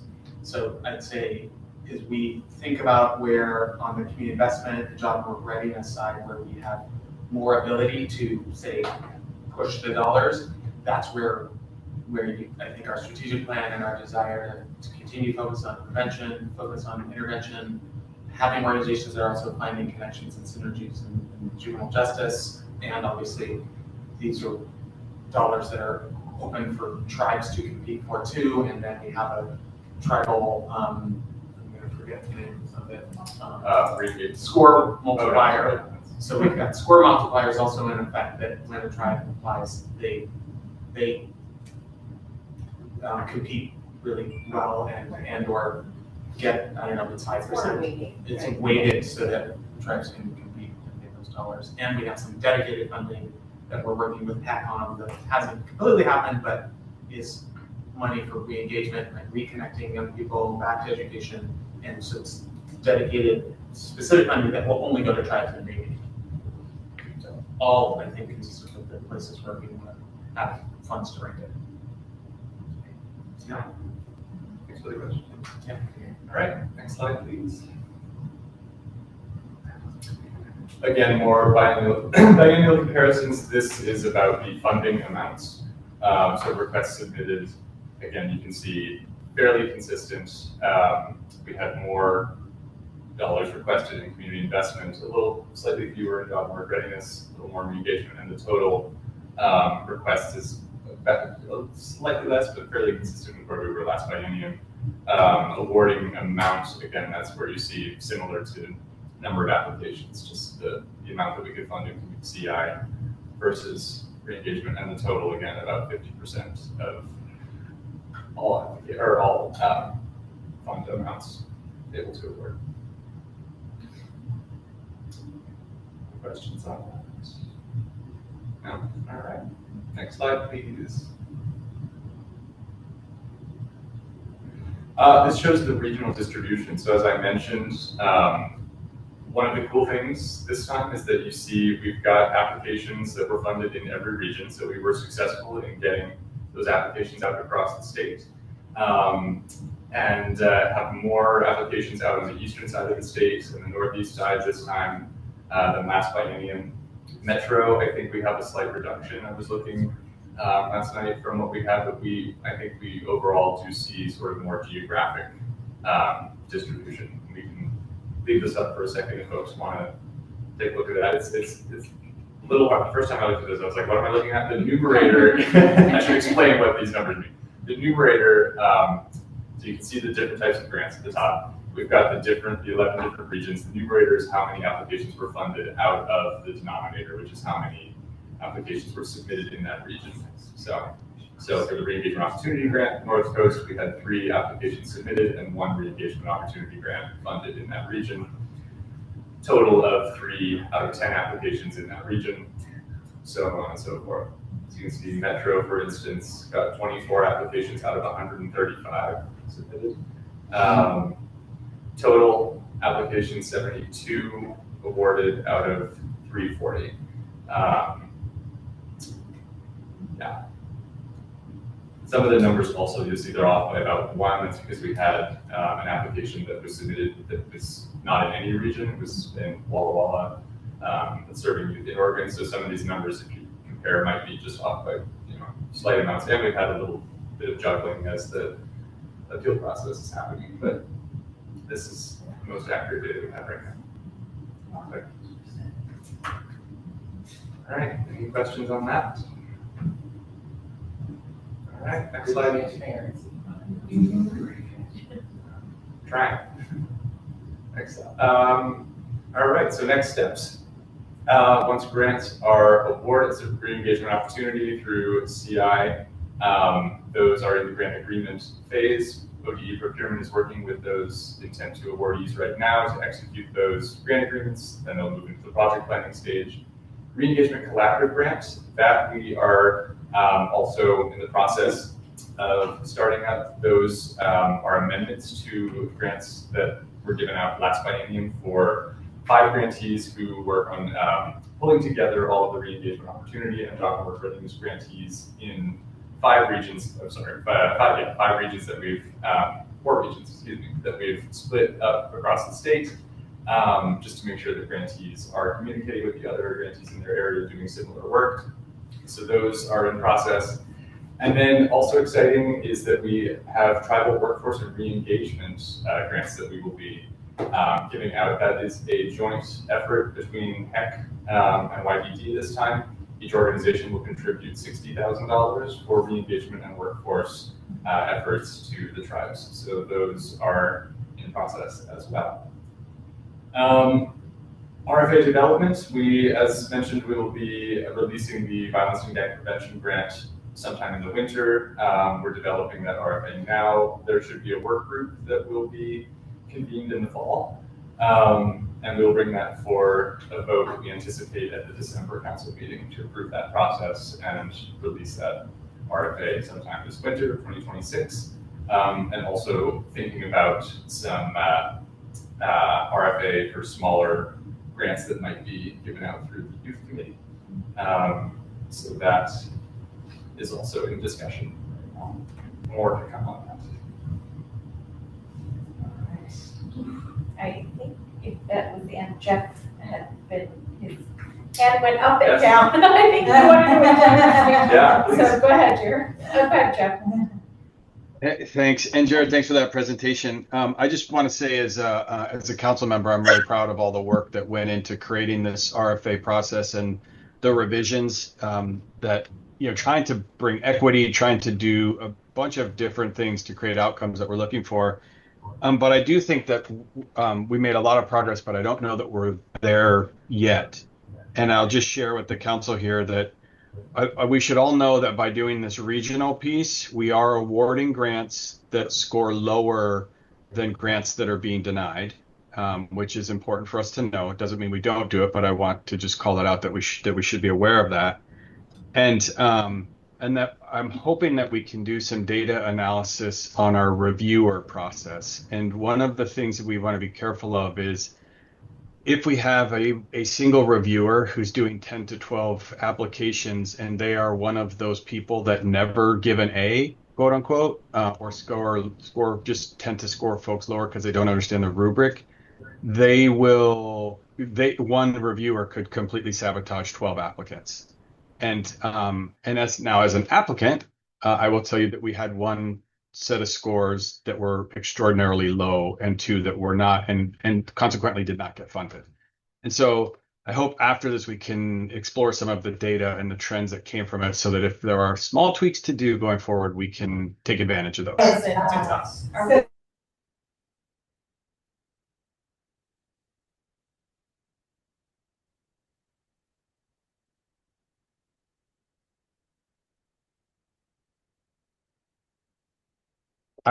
I can't hear you all, so assuming you can't hear me.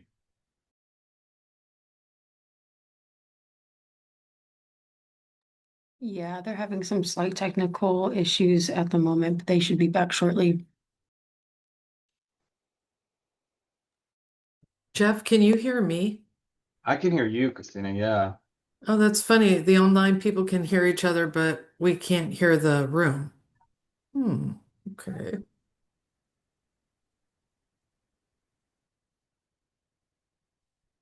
Is the room still in the meeting? Yeah, it looks like. Yeah. It looks like it. Is the room still in the room? I wonder if they had some sort of There we go. Jeff, can you resume saying what you were saying? Yeah, I'm not sure where it left off. In the interest of time, I'll just I'll share some. I'll kind of write up my perspective.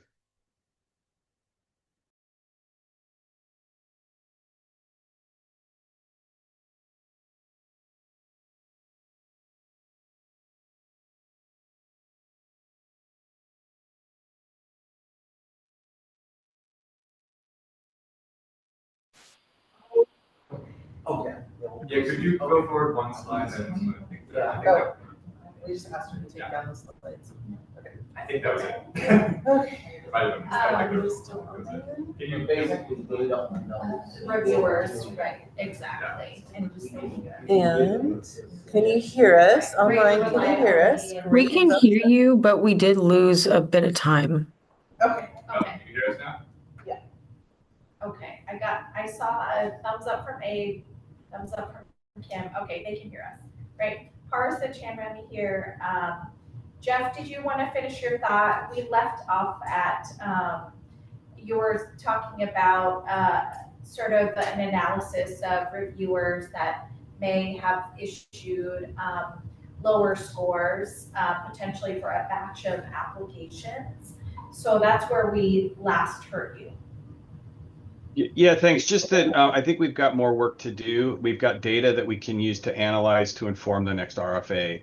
And again, I want to just say that I'm really proud of the work that we've done. I think we've come a long way, but I think that there's some fine tuning that we can do going forward. And I say that volunteering myself to help dig into that data and offering to be part of the solution going forward. Thank you, Jeff. Yeah, thank you, Jeff. I think that's something that we as a grants team are aware of and think about all the time. How do we create consistency? And that was part of our review.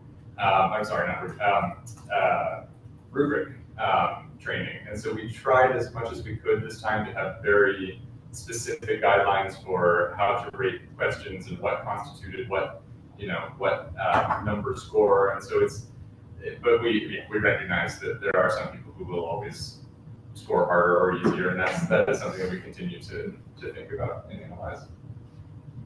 Absolutely. Thank you both. Any other comments or notes? Yeah.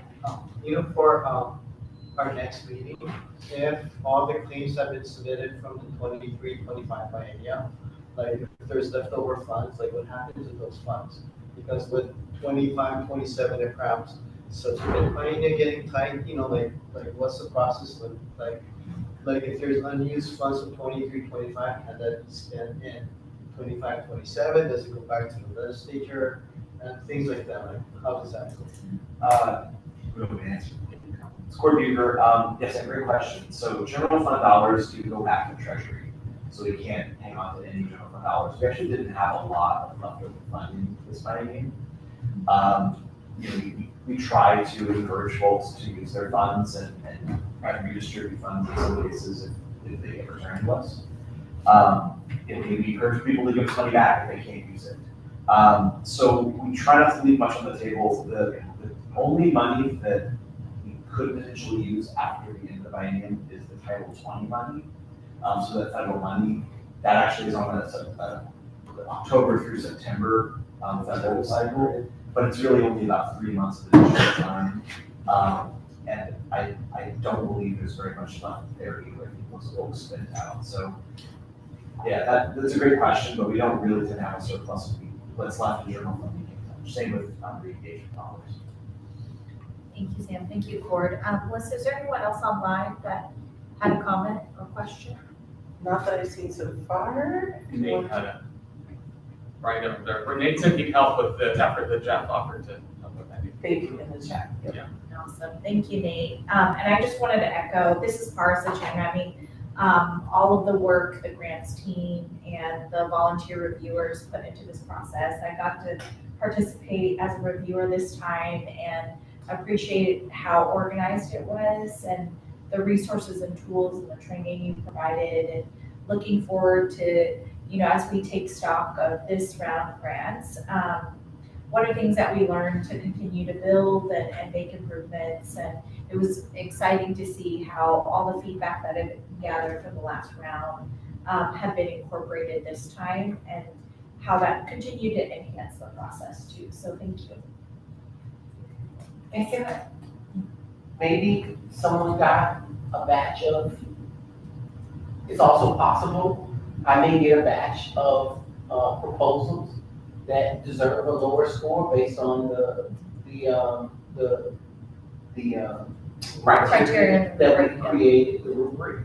And I think we want to keep that in mind, but also sometimes what is our larger goal is actually achieving it because in this region, maybe one or two that may have been lower than somewhere else actually is achieving the goal for the entire state as opposed to, 70% being in one area. And I don't know if that's undermining the larger objective. I mean, I think our objective is to serve the youth of Oregon.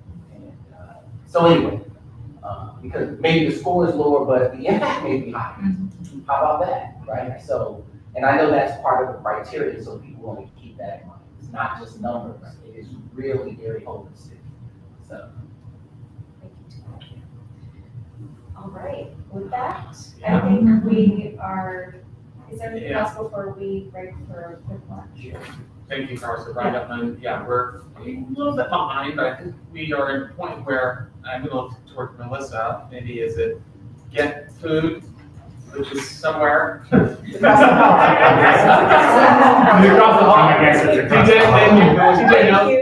then maybe Melissa help me here. Give folks maybe like 10 minutes. I think we'll probably go to the bathroom, step outside, take a breath, because we do want to hear about this kind of strategic plan update, which we can hear while you're eating.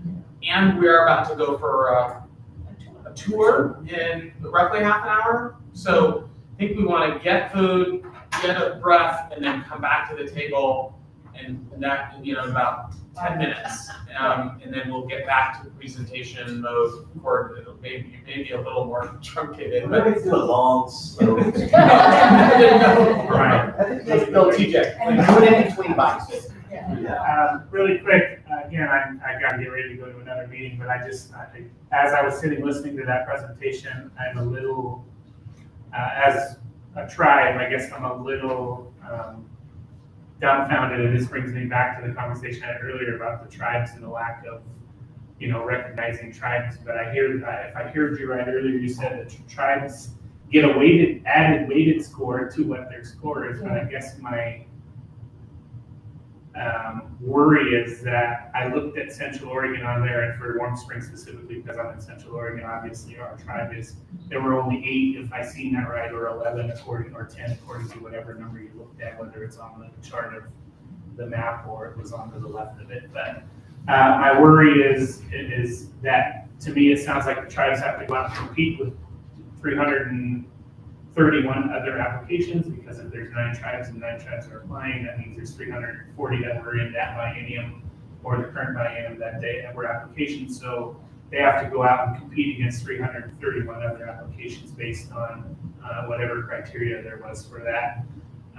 So that means the likelihood that they're going to be approved for dollars is drastically reduced based on what they may have or may not have written compared to others who may have grant writers and who have the ability to fluff their grants or their applications up to whatever they want, whatever you're looking for. So I guess my worry, or I guess now that you're going to your strategic plan next, and unfortunately I hate to miss that, but I think food for thought for your strategic plan would be, how do you incorporate where tribes have the ability to not have to compete for those funds, based on the fact that I mentioned earlier, we were here before the state of Oregon, so any opportunity you have to say, hey tribes, here's some money, do you want it? If it's yes, it's already set aside. If not, then we'll move it on to the bunch of, with the other applicants. But looking at that right there, that's 3 different opportunities that you have based on those 3 different grants that you have available. That takes 27 out of the however many you award, the opportunity at least for tribes to say you can get 1 from each and not have to go out for competitive. In my opinion, I say this all the time since I've taken over for Caroline, in any area that I'm in, the tribal set aside should be an automatic. It should be automatic that tribes get set aside dollars without having to go to competitive bid, because historically the tribes are so far underserved compared to counties and other metro areas that it's you can't even fathom the fact that the tribes, you may think that they're getting a lot of dollars, but they're really not, and the need for it is immense. And we're missing opportunities for our youth here, which Native Americans probably in general, if you look at some statistics somewhere, have a higher rate of incarceration, a higher rate of going to Norcor or going, and So you're missing out on opportunities to give these kids something to do. And if you look at all the things that Andy does, just based on that flyer alone, you would think that you would want to give the tribes dollars because there's 8 other Andys and the other eight has reservations, and you're really missing an opportunity to give those folks and our youth the opportunity to better themselves. And I really feel that having to go and be competitive is just another oversight that I think that needs to be addressed. And you guys have the ability with your strategic plan to do that. So, again, thank you all for letting me be here. I don't like to come, but when I do hear things that I think that are, perk me up, when you said, oh, they get 5% weighted. 5% is, that's not a large number when you think about it realistically when it comes to a tribe coming to apply for something that most tribes are gonna. If I knew that, I'm like, well, why do I really want to apply if you're only gonna give me a 5% weight when, as opposed to, hey, TJ, here's a set aside that we have for you. Would you like it? And of course, I'm gonna say yeah, because it can help based on the need that we have. Again, we're not counties, we're not, and again, even in that representation right there, even in the future, I would encourage you to have a highlight or an outline of the 9 tribes that are in Oregon, so that way they're identified as well, and whether they specifically get if they've gotten awarded grants from you, that you show that on there, because again, you may go to another tribe down the road, and they may see the same thing. And to me, if I don't see that, it doesn't show that I'm relevant. It doesn't show that I'm even present and just part of Jefferson and Wasco, part of Wasco, if I can choose county.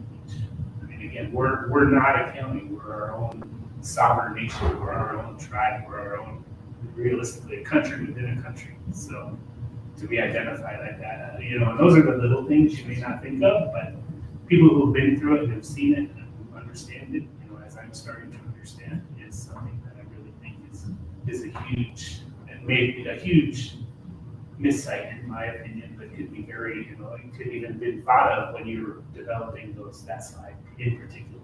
So, we'll show the counties and where we give them our money to, but nowhere does it say the tribes are identified in there as getting any money other than that last slide, which is great because now you say you do have something in agreement with somebody. Now go to those other 3 where you have those opportunities to make that same agreement where the tribes get citizens. So again, thank you all. I wish I could enjoy lunch and then go to the tour with you. I gotta go get on the health equity committee because that's what's next. Go to the box. Well, then I could meet you over there. Pause our. Yeah, let's pause the online meeting for 10 minutes. Pause for 10 minutes. 10 minutes. Yep. Folks online.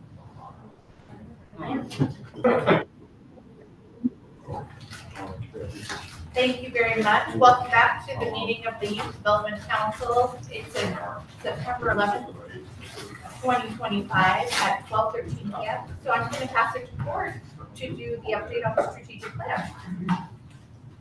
Hi everyone, Cord Bucher, Youth Development Division, Youth Development Oregon. I'm going to share some updates on our strategic plan. As folks may recall, we adopted the plan this summer, and we've begun work in a number of areas. And if you go to the next slide, I'll share what we're going to talk about. Give you a progress report. This is mostly focused on things that are in the plan, but there's probably some contextual accomplishments that we'll share as well. In the plan, we highlighted 12 what we call priority projects, which some were actually things that might, in terms of time, be things we're going to come to later on in the next few years. But several were timely projects that are happening right now, and I'll give some highlights on some of those priority projects. And then we'll talk about some things that are on the horizon, as well as opportunities for engagement.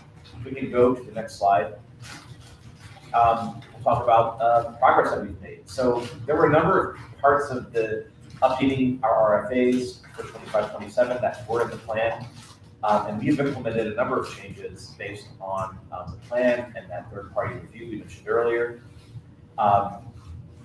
The collaboration with the Oregon Department of Ed on data collection is something we've now initiated.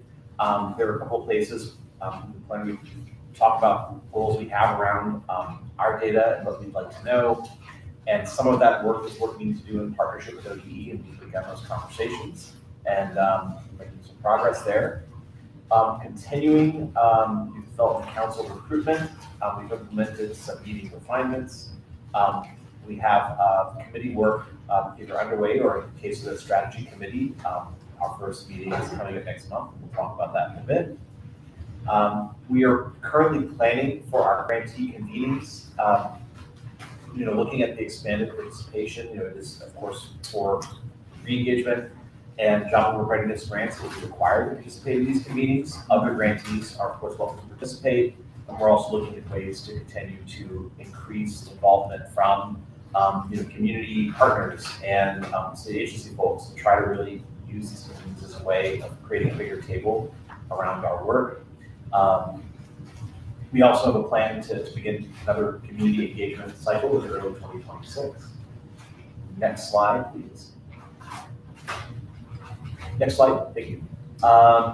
So our grant aid budget is at continuing service level, and that I think is a reflection of some strong advocacy to keep our budget where it's at, and also legislative support.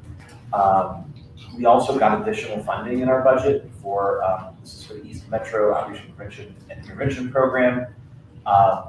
That actually was not something we expected, and it ended up in our budget and was retained. And so now we've actually, although we see cuts in other areas of our grants, there'll now be funding to support youth prevention and intervention work in East Multnomah County, Gresham. The new position that we had sought in our budget wasn't the final legislative adopted budget. This position will support our youth committee's work. It's the Strategy 6 projects in the plan. The position also has a role in supporting our grantee convening. We've begun the process to fill that position, and we hope to do so this fall, 2025. The 6th edition of the Oregon Juvenile Detention Facility Guidelines is in development, and I think it sounds like we're in year completion, and it's going to be back before the council in December. And then what else was actually my note, but then I was like, I'm gonna leave this because I want to also open it up and most of other things they want to add in on the plan. I'll pause for a second if folks want to jump in online as well. If there are any pieces of progress that you think we should make sure highlight here before I move on. And everyone's eating too, so we'll take it. Full mouth. I think it's great that we have the 36 county juvenile crime prevention plans approved. And then it sounds like grant documents have gone out, so that's really amazing. And the tribes too. Yeah. And the tribes too. Thank you, Molly. Now go to the next slide if we can. I think I actually have the JCP plans on this one. So I wanted to highlight of the, I ended up looking at the 12 priority projects, and there are a few that haven't really begun yet. So some of them, looking at the dates we have in the plan, they're not really slated to be done yet. But there are a number that have already begun in various ways. So I wanted to highlight these, and I'll start kind of at the top. We talked about how do we bring more guests into our council meetings. My understanding is that, I have a type, ignore the first descriptor there. It should say that in the youth committee, my understanding is that we're looking at how we can bring some guest youth into the youth committee and piloting that work there. So again, a copy and paste error. But that, I think, is maybe a first step in our development of guest participants in council meetings. For our staff, we've been tracking interest in participating in additional work with partners, and we get invited to a lot of ODP and other agency partnership meetings, and we're working on how we can broaden the consideration for participation. Let's think about who's not yet sitting at the table for something, who's interested, whose work aligns with the purpose of this group. So we're working internally to make sure that everybody on the staff has opportunities to work more broadly in partnership with other agencies. The impact brief work, I think, has really begun in a couple of ways. There's a lot of work being done around the grant narrative reporting to try to collect better information that we can turn into external reporting. The mission-based research questions down at the bottom is also kind of connected to this, like what questions we're asking grantees are really, you should ask the questions that we want to be able to answer. And either we're trying to answer these questions for lawmakers, it's something you need for the legislature or the government to know about, or there are things that we need to know as an agency for grant managers to be able to know that their work is being done. The Future Ready grants are wrapping up right now, or finished for the previous biennium. But we're working on a final report, and I think that's going to be one of the first opportunities for us to highlight the impact of a specific YDO grant program. So I think that's going to be the first example of this impact brief model we've talked about. But really, I think the important thing is how we build our reporting to collect information that lets us make better reports to stakeholders.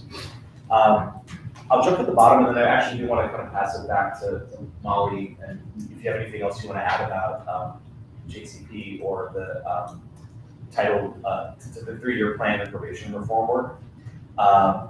But the broadening participation in grantee convenings and community conversations, as mentioned, we're working on ways to bring more folks into those meetings. And we'll talk more about that, I think, as that starts to get underway here. And then there were 2 highlights here from Strategy 5 around the JCP plans and also the Title II 3-year plan and probation reform work. What do you want me to talk about those? If you'd like to, yes. Like what? Oh, well, I talk about those for hours. Oh.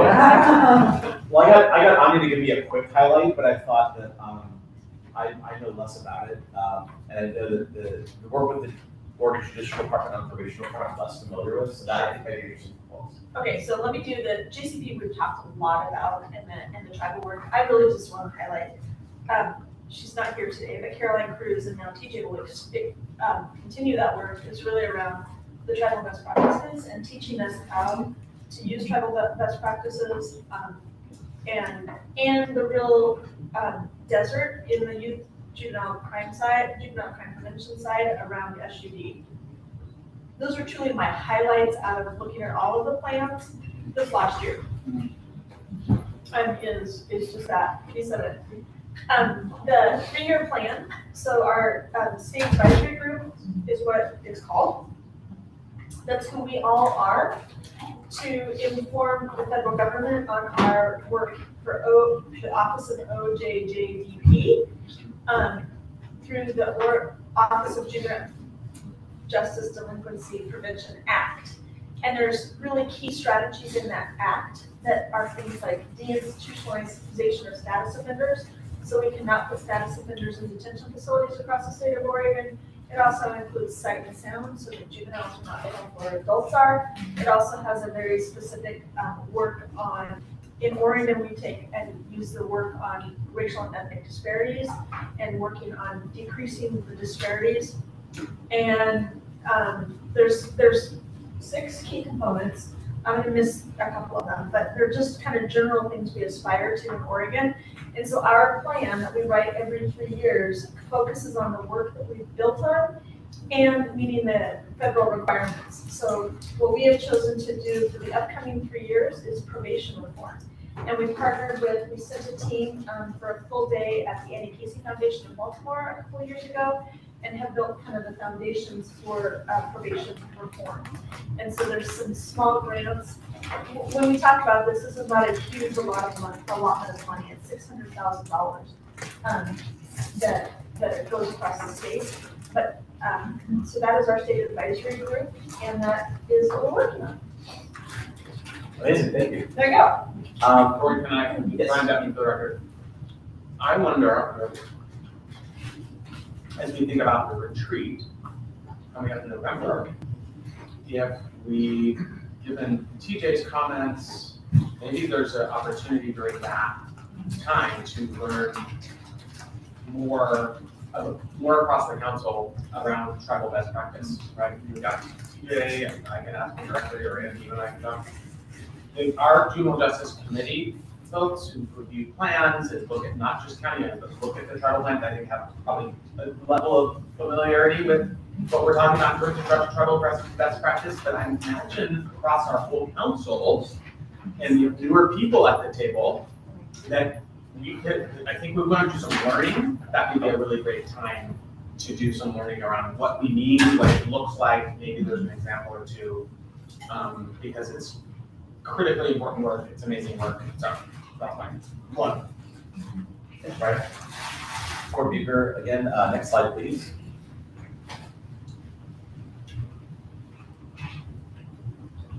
So I wanted to jump to what we have on the horizon. There are a few things, particularly committee activation. Each committee is in a different place. Youth committee, I think we have some new membership coming on. I think that there's some work to kind of develop priorities with the youth committee and things that they want to work on. There are a number of, I believe this is strategy 6, there's a ton of stuff that we have in our youth focused strategy plan that is really going to center in that committee. So that committee is beginning its work. Strategy committee, which is a new committee, launches next month on October 7th. I think, I don't know if this has an invite done on. Something up. Everyone from the council is invited to be a part of that committee. That is, I think, a place where we'll focus on the strategic plan, but also I think for this meeting we'll talk more deeply about the retreat and work on planning the retreat with that committee. Juvenile Justice Committee, I joined in July to just meet with the committee and talk about the strategic plan and specific strategies that are relevant to that committee. And I think regular committee check-ins are something that I think will be really, it seemed like that was really valuable, for me valuable, hopefully for the committee as well.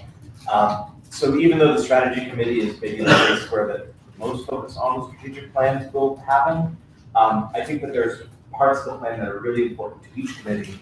So making sure that every committee has space to talk about that, and that there's some interaction on the plan is something that's important, I think, as well.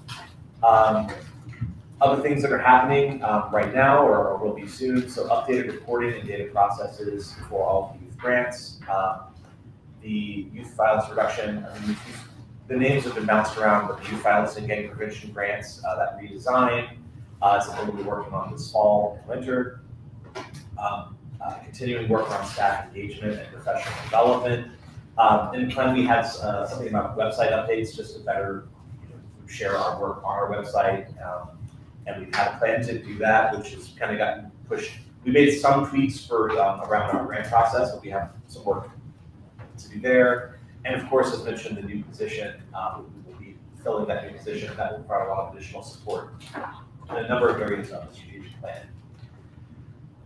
Next slide, please. And the last thing I wanted to talk about were some opportunities to engage, specifically for council members. We'll be planning our first grantee meetings and some community engagement. And if folks are able to and want to be a part of those, we strongly encourage that, and we'll share information about those events as that becomes available. Strategy committee, the first meeting will be on October 7th. I believe it's at 1 p.m. But we'll put the invite out. Of course, we welcome any council members to be a part of that.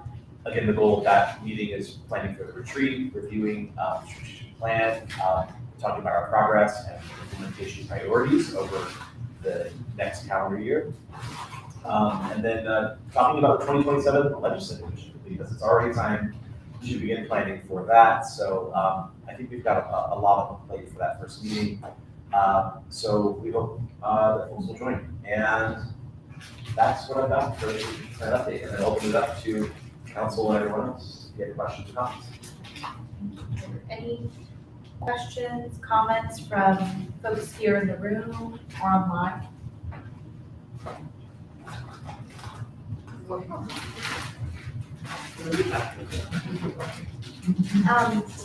had a question for Mrs. Cars at Remy.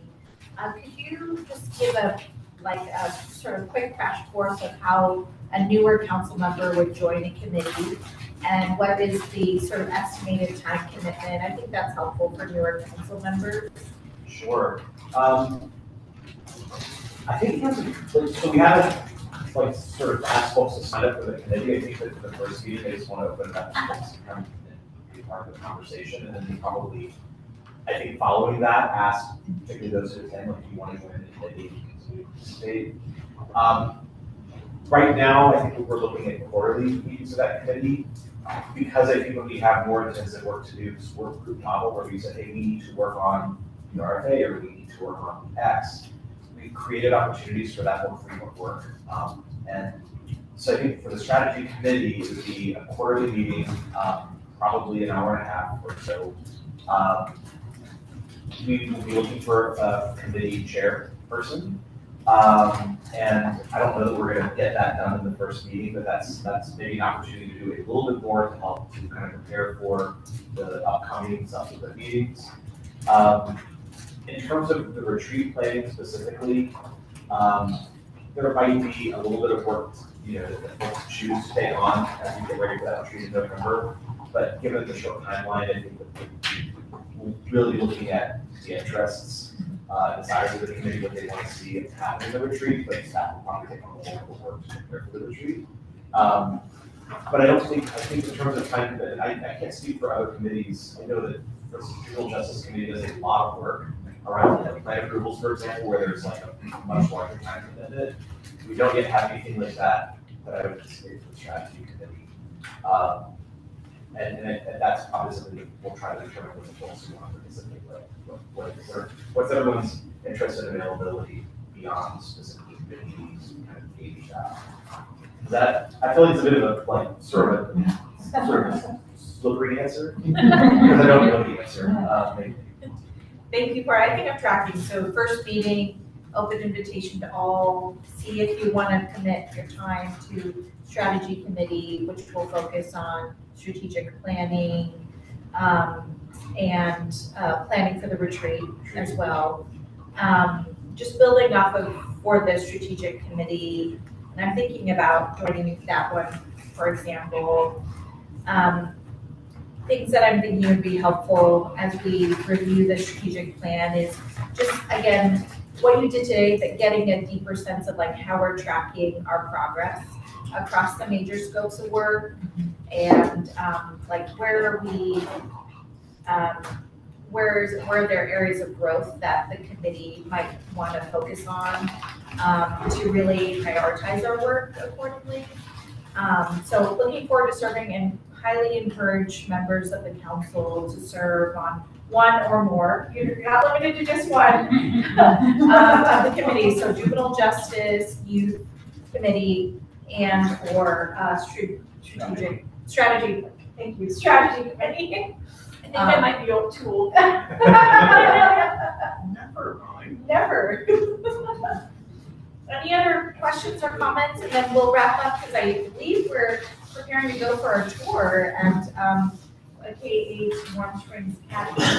I guess thank you for those comments. One, I didn't put any charts in this presentation. There will be charts at the strategy. So I think that deeper dive would be welcome. And yet, just the areas of focus, and I think that something that would be really helpful is to look at where in the plan we are not making progress, and how can the committee help us figure out how to fall into the places where we're stuck. Yeah. So I appreciate that. Thank you, Cord. Can I, real quick, I Yeah. remember Brian got me the record. Yeah, thank you, Cord. I think some of what we want to make explicit, around the what do we call those? The messaging and the communication, the briefs or whatever, right? And the research and the data. It just was occurring to me, right? Something that the legislators have said to us that they really appreciate about our JCP work is that there's data and outcomes, and that there's also third-party evaluation. Now, whether or not we quite get to that given the way the budget and economic forecast is, but I think as we think about our youth grants and internally, Cord and Bill and Molly in particular, as well as other grant managers, are really trying to say, how can we share with the council and with legislators in particular better data around the impact of some of our more competitive grants, which we spent a lot of time having that process this morning. We know we're doing, I think, a really solid job of that on our juvenile justice work. I mean, there's always room to, I'm sure, improve and get better. Our legislators appreciate it. I think they appreciate that work in comparison to some others. Just leave it there. Not talking about counties. They talk about the gold standard. They talk about it as a gold standard. They talk about it as gold standard. Yeah, so we've got opportunity as we talk about re-engagement and job work readiness and other places where we're trying to bring you guys in. We bring you a data presentation every year. Like, I'm just appreciating that we're kind of bringing all of our grant making up another level.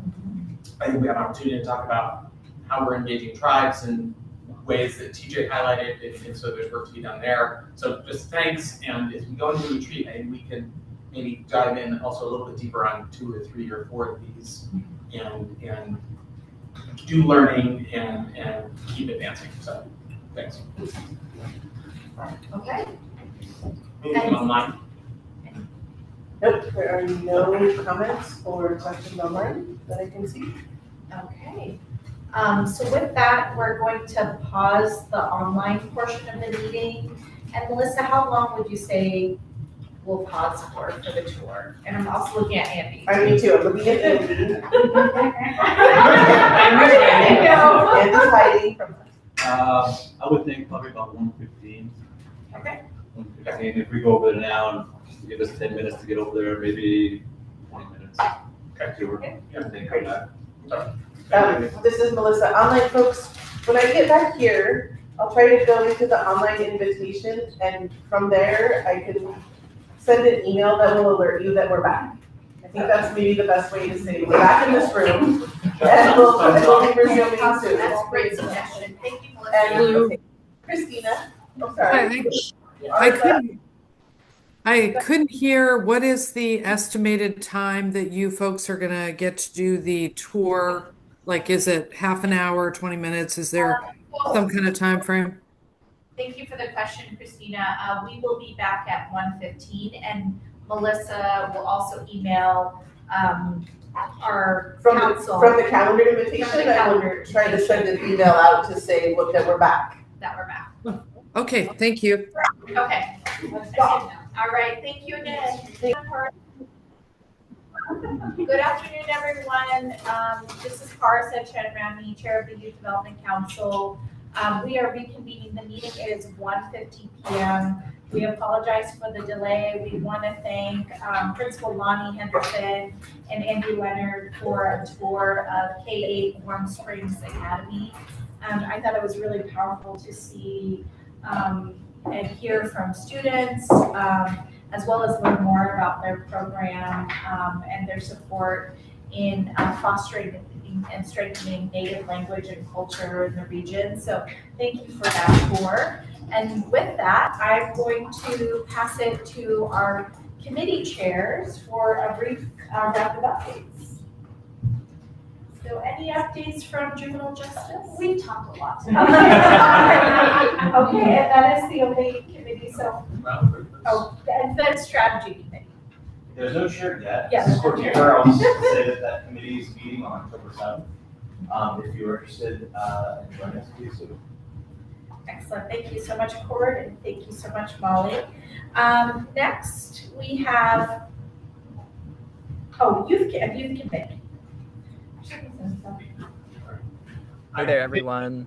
I think I'm doing the sharing on this one. Am I correct? Yes, go ahead, Nate. Thank you. Sweet. Okay, cool. Nate Latanzio, council member. Just wanted to provide a quick update. We had our, I believe it was my second in attendance of the youth committee. We really talked about like the youth committee updates. So like deciding on like, okay, essentially how do we want to organize this? Who's going to be the chair, co-chair? Didn't come up with decisions on that, but just really starting that conversation. Went over like technical and like just like administrative support for the committee, and really just like started like conversations on like the role and scope and just like finding the niche for the youth committee. It's still very much work in progress, and we're taking steps in that direction. All ongoing conversations. We talked about the use of like the allocated funds, and I think other than that, yeah, we reviewed last meeting, the Youth Development Council meeting. We previewed this meeting, and I believe we ended off learning a little bit more about the Youth Days opportunity and like ways to participate. But unless I'm missing everything, that's our update. Thank you so much, Nate. This is Brian Devon. I know Sally, I think you're somewhere as staff on that committee. Nature, I know was there too, but any additions from either of you? I don't have anything to add. Thanks, Sally. All right. Okay. Thanks, Nate. And then final plug, if you are interested in serving on strategy, juvenile justice, or youth committee, please be on the lookout for updates on how to join. And if you want to get a sense of how the committee is organized, feel free to join any one before you fully commit as well. Oh, no. We highly encourage that. We highly encourage that. Okay, now we're moving on to now we're moving on to public comment, and I'm just gonna revisit some of the expectations we laid out at the beginning of the meeting while Melissa checks who might be online signed in to provide public comment. So each individual speaker or group spokesperson will have 3 minutes each. And then with that, I'm just going to pause here to see if Melissa sees anyone who has indicated interest in providing public comment. Thanks, Parsa. This is Melissa Gallardo. I don't see anyone online. I haven't received any messages or emails from any guests who have public comment in today's meeting. Okay, thank you so much, Melissa. Do we want to wait another minute or? We can wait 30 seconds. Okay, wait about 30 seconds.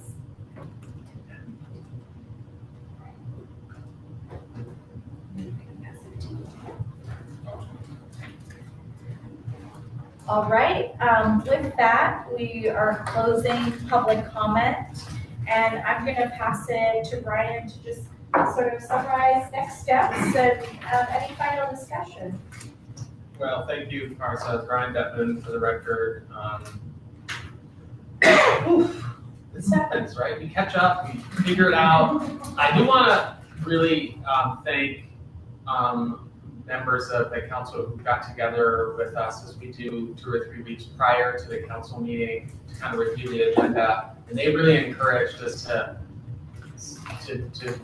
spend time seeing rather than hearing and said, hey, let's actually see what's happening. And Andy, thanks for organizing. We kind of had this tour set up kind of at the conclusion of our meeting, but I think it was a really good decision to have it happen during the course of the meeting, get up, right after lunch, et cetera. But what a powerful time, to be like, thank you, Andy, thank you to this Carson, you said to the principal. We want to make these in-person experiences as valuable as possible. And I know that not everybody can always make it, things come up, but we said 2 or 3 years ago, or probably pre-COVID when different things were happening, hey, let's see our funding and our ideas in action. And so we had the chance to do that today when we're doing these meetings in June and now September as 4-hour meetings with the chance to hear from and see things and be out in community with our whether they're grantees or their tribal governments in this case. So just want to let you know we hear you. We appreciate the feedback on how to construct an agenda that really feels like we can be in community with each other, in community with the ideas that we're trying to advance. So felt really good, and maybe as a plug for those, if you can, as you make it in person, and it's a drive and it takes some effort,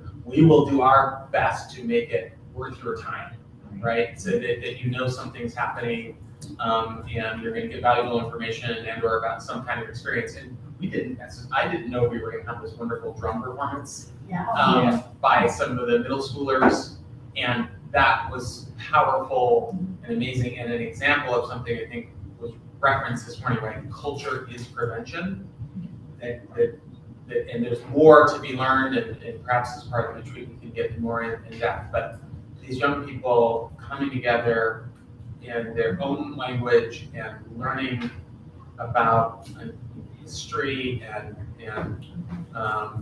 the future and the past, and it was so powerful to just sit and be present with these young people and mentors and others in that space. And just to hear, I think we just talked about like the heartbeat, that this drum is the heartbeat for the community in so many ways. So that was really powerful, and we just appreciate that I appreciate that we had the opportunity to do that. So our next meeting is December, I can't remember the exact date. 11th. So we'll have a quarterly meeting. That one will be a 3-hour meeting. Maybe we'll be at the PSB, I think. Folks are welcome to come in person, but it's a little shorter, and so if you're making it online to that, or we'll have a hybrid option, works totally good. We also have our planning retreat scheduled for November 19th and 20th. I don't know that we have a ton of time to like process all things retreat related, but I'm getting some texts and some feedback about, hey, what about the dates and so on and so forth. So if you have, either comment or a conflict or something, I think it's best to be in touch with either me or Melissa about whether you can make it maybe can attend. We've had this on the schedule for multiple months. We try to give you as much advance notice. So just let me or Melissa know if there's something we need to know. But those are the dates that we've got currently. We're working on a location somewhere in the Salem area. Kaiser area. Salem Kaiser, maybe the Kaiser City Hall / police department, maybe there. So I don't know, Chief Copeland and other staff who live in the Kaiser area. That may be the place that hopefully feels kind of central for folks to attend in person. So any quick comments or questions about retreat? Okay, moving on, because we got 1 more or 2 more minutes. Do have a note to myself just around TJ's comments. Let's all do our best to recruit TJ to the council, number 1. And number 2, which is not in any way to replace Andy or anything. We want Andy, we want TJ, we want everybody. So we'll just take as many as we can, but I thought his additions to our meeting were really powerful around tribal best practice, and we can, in our sharing of information, I think a reflection of like our regions and the 9 tribes is something I've taken as feedback, and we can, and just the broader recognition around tribal best practice alongside evidence-based practice. Good feedback, keep it coming. We can continue to improve in that regard. Appreciate the presentation about the RFA and the competitiveness and the feedback. Jeff provided some specific feedback around evaluators and like how does that, what can we do better to in that regard. So we'll continue to refine and improve that process. Appreciate Jared bringing the information, and we're committed to being transparent so you can see all that's happening. So that's, but again, some more conversation, maybe a work group coming right in the next, maybe by next summer or something, or spring, to just figure out what other refinements need to happen in that regard. Committees, we heard, we were recruiting for strategy committee. Come to the meetings, come to the juvenile justice committee meeting, come to the youth, sit in and participate in a youth committee meeting. They are public meetings, so appreciate your engagement in that regard. More to come, more dates and announcements on that. We've got conferences, as I mentioned, coming up over the next couple of months. So lots happening. Appreciate your time, and those who were able to make the drive. All of you online, appreciate you being here virtually and still being here as we're coming back together after the tour. So that's the final wrap up for me. Thank you, everybody. I'll turn it back to Parsa. I will say to Melissa, though, is there any comment or anything or questions online? I don't see any online folks. This is your chance. Yeah. Parsa. Okay. Thank you, everyone, for being able to join our council meeting today. And with that, I'm going to adjourn the meeting at 2:02 p.m. Thank you very much. Thanks, Parsa.